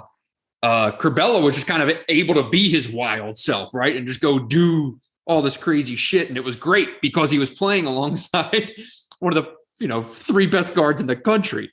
Now I don't know how it looks when it's him. He also, I think coming off the bench probably leads to some of that, like trying to make a mark, right? Yeah. I think you have maybe a better cadence. You can kind of find a cadence to the game if you're playing basically the whole game, right? So I think that would be the hope, is that he gets some of that out of his system by just being the guy all the time. He's going to turn it over. I just could see him being one of the best ball screen players in college basketball, though. It's just a pure passer. Yeah. But you can sit here and talk about that, but until he can make shots, like if your ball screen guard can't make shots, there is a kind of a ceiling to that. We've seen that with Xavier Simpson, right? And I wouldn't really bet on him shooting 35% from 3 or anything like that. So that'll be the big question. I've seen people have him as like a preseason All-American. I don't know how far. I feel like we're getting a little ahead of our skis, but man, I don't know what, like, is he that good? Or like, I really like Illinois, so I should probably be hyping up Carbello a little more. But I also think it's a lot easier to play point guard when you can throw it into Kofi Coburn, right? Like he's going to get a lot of assists that way. Yeah, I felt like when I was watching Carbello last year, there was more head shaking than,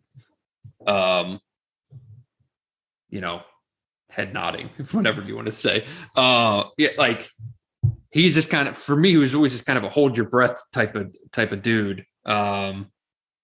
Where, if he did something, it was incredible and exciting. And like, this is not a comp, right? In style of play or skills or anything like that. But like Rocket Watts as a freshman at Michigan State, right? Everything he did was spectacular. And it was because he was playing with, Cassius Winston and Xavier Tillman, and everything was gravy when he came in off the bench, right? And he could kind of play his kind of harebrained style, whatever you want to say, right? And then suddenly it became time to be, grown up point guard, Big Ten, whatever.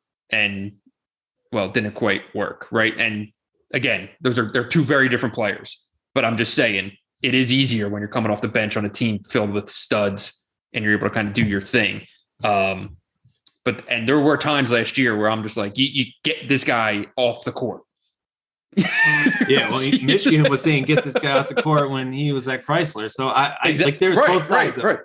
I think the good thing for that is that Devonte Williams back, Trent Fraser's back, Plumber's a senior, I believe, like a grad transfer. So Grandison's going to be a senior, I think. There's a lot of experience on this team around him. Kofi's going to be a junior. Like everyone's old. Everyone's been there. He played on a good team. I generally think that sets up nicely for him. But it's a harsh with the Rocket Watts comparison there. They're very different players though. Like 100%. And you get what I'm saying. The big difference in those things is that when Carbello played last year, he played the role he's going to play this year. Whereas the whole thing with Rocket Watts was we were talking about him going from like a defense first shooting guard to a point guard, and that never worked. Carbello ran the whole offense when he was on the court all the time last year. So his role doesn't really change. So I think that's a key differentiator where a year of experience will really be important. The shot is just the one thing that I think will hold him back. Yeah. I mean, I can get there. I think he's the best point guard in the league going into it. So he has to be on a top 10 or in the top 10 of a preseason list. I think it's fair. Of the top, let's rattle off the top 5 here before I ask you this question. By the way, this is an offensively long podcast. Very on brand to not do a podcast for 2 months and then knock out a fucking 2-hour preseason top 25 player list. All right, let's bang through. All right, so top 5 from 5 up. Number 5, Jade Knight. Number 4, Trace Jackson Davis. Number 3, EJ Liddell. Number 2, Hunter Dickinson. Number 1, Kofi Coburn. Again, so this is the top 25 compiled by you and Inside the Hall. So and look at you trying to distance yourself from that list right there. You're getting nervous. Well, you don't want to be tied to the stakes. Of the top 7, right? So we said that's kind of the line of demarcation here from the best players in the league. So Coburn, Hunter Dickinson, EJ Liddell, Trace Jackson Davis, Jade Knight, Andre Carbello, Trayvon Williams as 1 through 7. If you're picking one that's not in the finals, that at the end of the year, we're like, yikes, he was not ready to be considered in that group. I'm assuming the 2 candidates here are Ivy and Carbello. Who would you say has a better chance to not be in this conversation come March? That's tough. They're the only 2 who haven't been basically first or second team all Big Ten guys in the past. So I get that. I honestly think there might be more variability or like different outcomes with Jaden Ivey than Carbello, because I think Carbello has to be Illinois' point guard. Ivy, I don't know if he'll be a 25% usage guy or what. Like I could see that changing more. So I think I might say Ivy, even though I'm probably higher on Ivy overall. Probably fair. It's like a two-faced answer there, but that's like, I just think Purdue, like I know how Illinois' offense is going to work. I don't know that about Purdue. So that provides some uncertainty. I think going into the league or going into the year, perception wise, Jaden Ivey's considered the best guard in the league. I think that's fair to say, right? I mean, that's what we picked. Not saying much, but last time we saw him was dropping 26 points in a loss to North Texas. Again, 3-point shooting is a question. Shot selection is a question. But in terms of being an attacking guard with athleticism, right, and scoring instincts and all this stuff, like Ivy is just a terrific package of pieces that, you know, there's a reason NBA scouts are kind of all over him right now. I'd say Jaden Ivey has a better chance of being Big Ten Player of the Year than Andre Carbello. That's the difference, right? Like Ivy could be Victor Oladipo. Like, oh my God, this dude is just incredible. Right. Like that's the comp, in my opinion, as far as a guy who just kind of completely, we're like, wow, he was like a guy last year. Now he's the guy. And I think Ivy has that potential. If he can get there, I guess is anyone's guess right now, but that's what he looked like with USA basketball, man. And it's hard. Like that USA team, you're playing in like 3-minute stints and everyone's good. And he was at a different level, running up and down the court, dunking on people. He looked like a pro against like high schoolers. It was crazy. So I'm all in on Jaden Ivey being really good. I just hope Purdue can figure out how to make that happen. I think Matt Painter figures out how to use Jaden Ivey. I like that. And I think he could too. Yeah. We'll see. But I think the best case for Purdue is Jaden Ivey is clearly the best player on that team, not Trayvon Williams. That's my hot take, I guess, based on your opinions. Can we talk a little bit about Trace Jackson Davis, Indiana in general? I'd love to. Oh, absolutely. I need you. There's a lot of the headlines in Bloomington are rosy this offseason, and it's great when you've never played a game. You've played a couple games in the Bahamas, feeling good.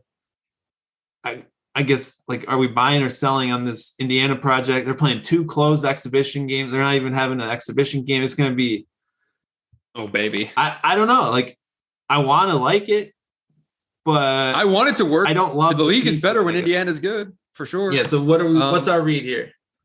I mean, I have them as a middle of the pack, looking at a 9-10 seed NCAA tournament. I'm not expecting a massive leap forward from Indiana, but the fact that they have Trace Jackson Davis to build around is by far the best news in that program.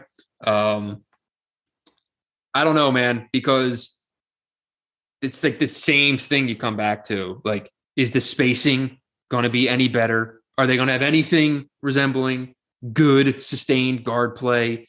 Like Miller Kopp shot 33% on threes. Xavier Johnson shot 32% on threes. No returning player on the current roster shot better than 30% on threes. Like Trace Jackson Davis is an elite talent, but if you're put him on a team where no one can shoot, right, you're kind of not utilizing him and you're not giving him room to operate. You know what I mean? Like Is it the same thing moving forward? I don't know.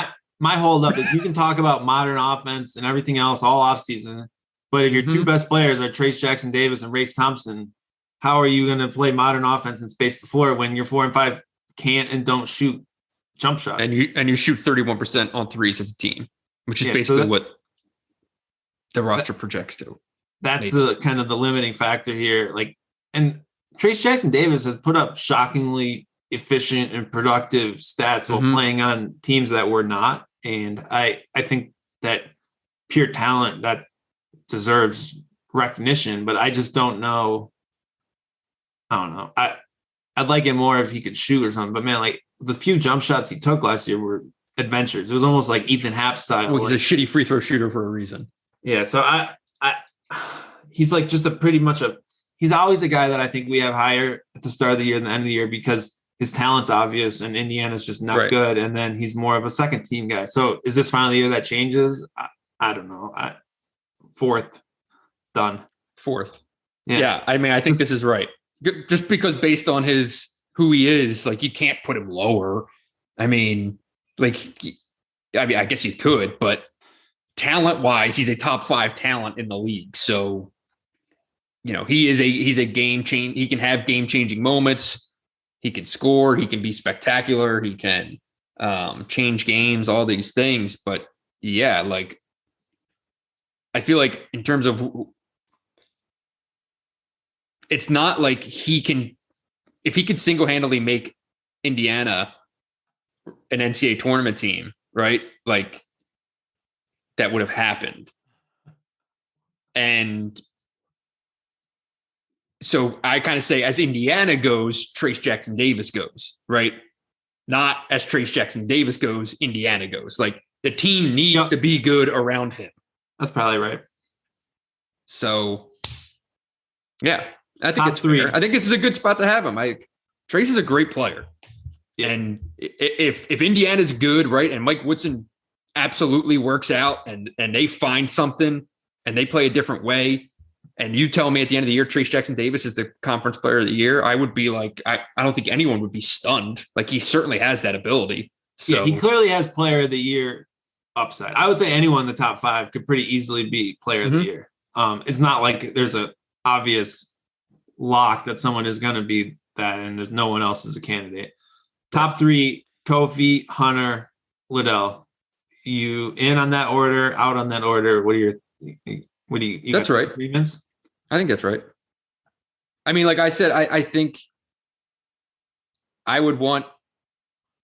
I don't think it'd be unreasonable to have Treyvion higher in this top 5, and where that would actually put him, in that 3, 4, 5 range is kind of I don't know. It's a kind of not semantics, but like it's whatever, I think it's kind of a pick a name out of the hat type situation. But like I kind of look at the league being like, if I could pick a 3-way tie for first, and just completely punt on actually picking an order, I would, and just take Michigan, Purdue, Illinois. Who'd you pick? I have Purdue, Illinois, Michigan.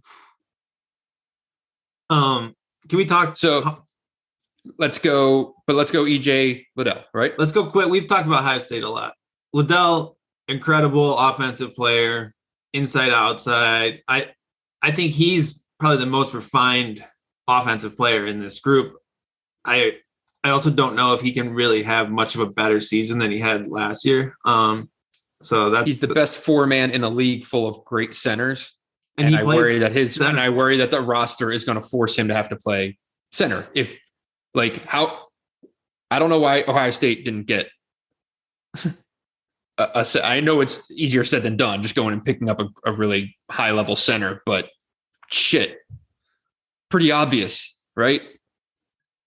Yeah. The Kyle Young, EJ Liddell combo of like 2 fake bigs. It's don't feel like watching that again. It's a thing. It got the job done, but it also, I don't know if it can be better this year, right? Like Liddell had an incredible year, shot well from 3. He does so much. I remember cutting up a clip of all the different ways he scored before Michigan played him. It was like most guys in college basketball can't do this many things to score. Like most people have one or two things that they do really well.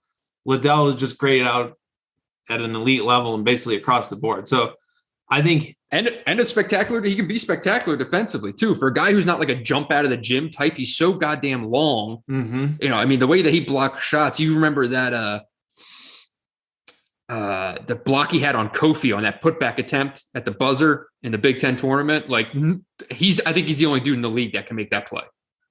Yeah, he's great. I just would have liked to see maybe a new situation to see if you could get another level of him. He probably would have wanted that to show that he could play the 4 in the NBA. I think it's going to be more of him as a offensive 5 again, right? Like I think it's going to be similar to what we've seen. Hunter. So 1 and 2, Kofi and Hunter. Let's just make this a joint, right? Because they're 1 and 2. I haven't gone through to see who actually got like Player of the Year nod. But I'm pretty sure these two received the most votes in one order or the other. But and this will be the thing, man. Like, you know, you've got this little mini Michigan-Illinois rivalry thing going, right? I don't think either team really likes each other. The fan base is sure as shit don't. So really, really interesting. Two very kind of different players in a way. First of all, did you see Kofi's combine numbers, his measurements? I did not. 6'11", barefoot, just over 7 foot in shoes, 9'11" standing reach, 300 pounds on the nose, 7'4" wingspan, 7.2% body fat. You know, he's just probably as physically dominant a guy this league has seen since like Greg Oden. Yeah, I mean, both of these guys dominated everyone all season long, just physically. And then Kofi dominated Hunter head to head. Like that was what shifted that game. But I don't think their games are really that different. Like the impact they both make for their team is they dominate the rim on both sides of the court, right? Like they both. I would say the big difference is Kofi is power versus Hunter having a little more skill. I mean, Hunter's a big dude. Like Hunter, I think was a power player. Like when Hunter dominated, he would be bullying people in the post. And I think the impact they both had defensively around the rim, I think is probably undersold. People question like bigs defensively because of what they can and can't be in the NBA. But the way Illinois and Michigan ran their defenses, I think I would have to look this back up, but they were the two best defense in the Big Ten by pretty wide margin. And it all comes down to those two guys being able to just put a wall up around the basket. And that was huge for both teams. I think Kofi was pretty clearly the more productive, better player last year, I would say. The difference is, I think I give people way more room for improvement from your freshman to sophomore year than any other year. And Kofi made a huge jump, to be fair, from his freshman to sophomore year. But I think that's kind of the upside from Hunter Dickinson is there's a lot he could add to his game. He was really good already, and he's had this whole offseason. What does that look like? That's kind of the argument that he could surpass Kofi, but I don't really see that right now just based on how damn good Kofi was, and he's just going to do the same thing again, right? Yeah, I think one of the differences between these two are like Kofi is going to kind of dominate almost like regardless of scouting report, if that makes sense, like because of his rebounding ability, just because of the way that he plays. Whereas Dickinson, let me ask you this. What is your level of, not concern, that's not the right word, but, you know, what's your level of curiosity, let's say, that, you know, teams that played him the second time around did significantly better on him. And late in the season, his numbers obviously changed via the scouting report being kind of cemented on him. So, like, is he the whole of what he was as a freshman versus, you know, should we be looking more so at the last month of the year because that's what teams are going to be looking at going into this year? A few things. Like one, like the NCAA tournament, Michigan was without Isaiah Livers, which completely changed how people defended them. Sure. 2, I think there's 3 areas you basically look to for Hunter to see where he can improve. 1, can he make jump shots? 2, can he distribute against a double team?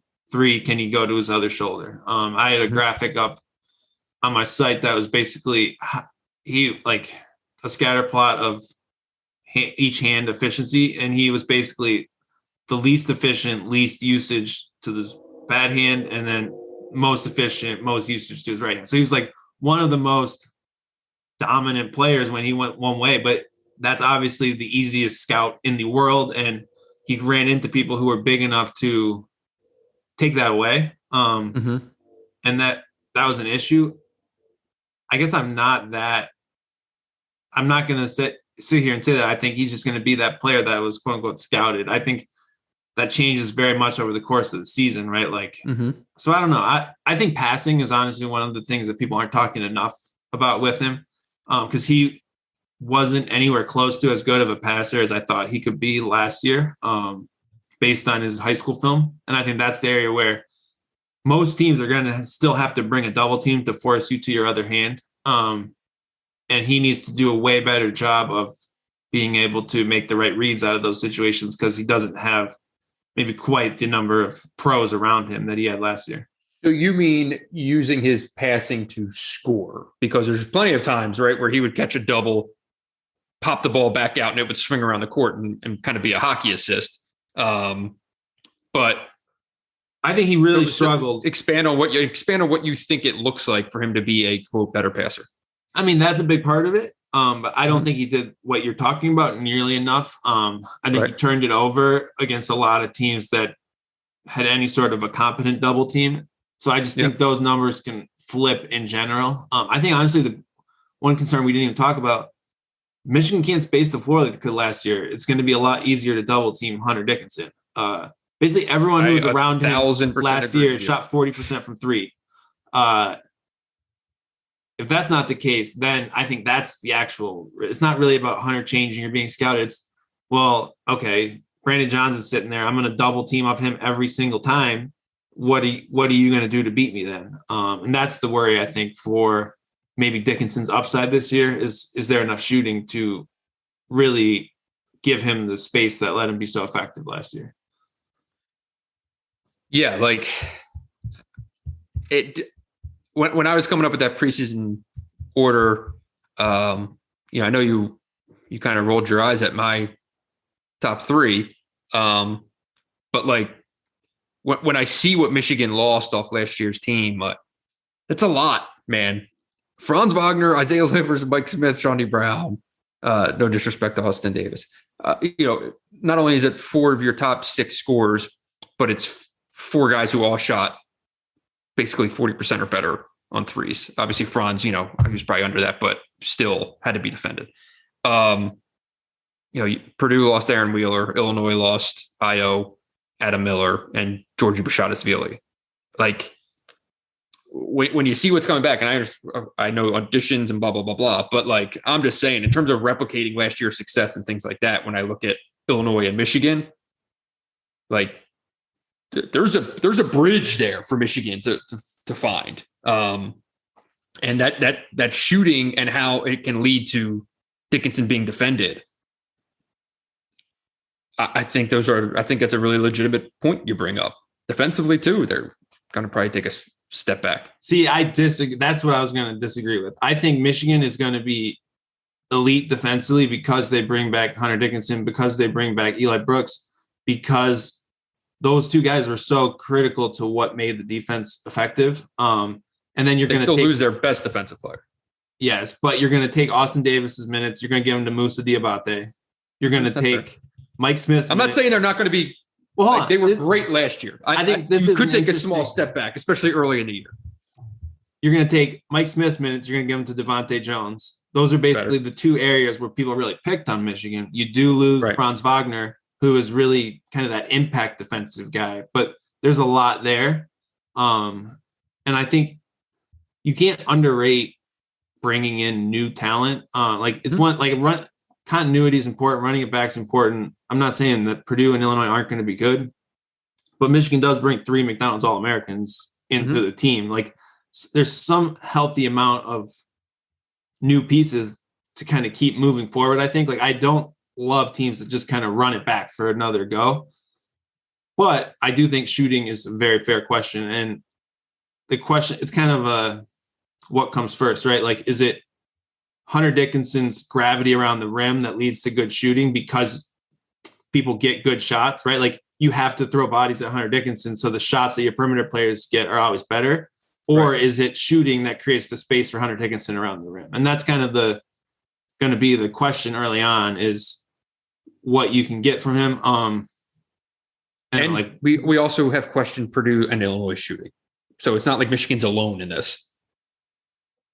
That's also fair. I mean, generally speaking, though, it'll be interesting. And we also put Caleb Houston at 8th on the list, whatever he was. And we talked about how he's an elite shooter. So that's a huge piece for Michigan. That's why he's so important, I think. Right. Anything else on these two? Any chance Kofi takes a step back? Or is he just what he is? I guess the question with Kofi is the free throw shooting.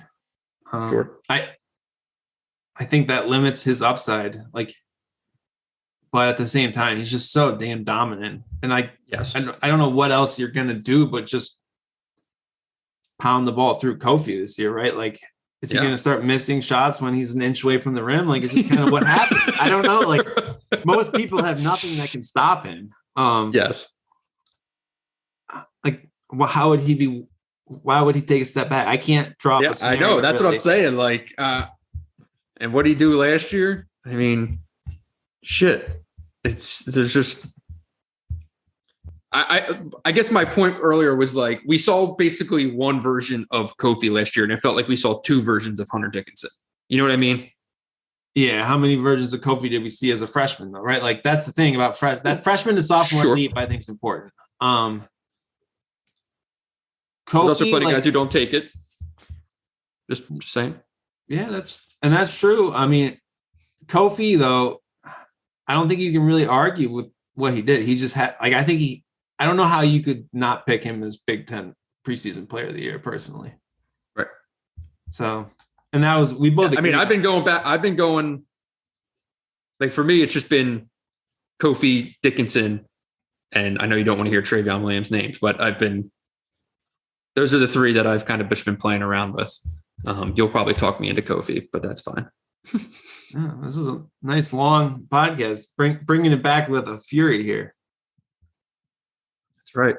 2 hours and 13 minutes that we've been on this call. I don't know how long the actual pod's been going, but yeah, we solved nothing. And fun to talk some hoops, though. It was great. Nobody listened to this whole thing, right? Got some diehard fans out there.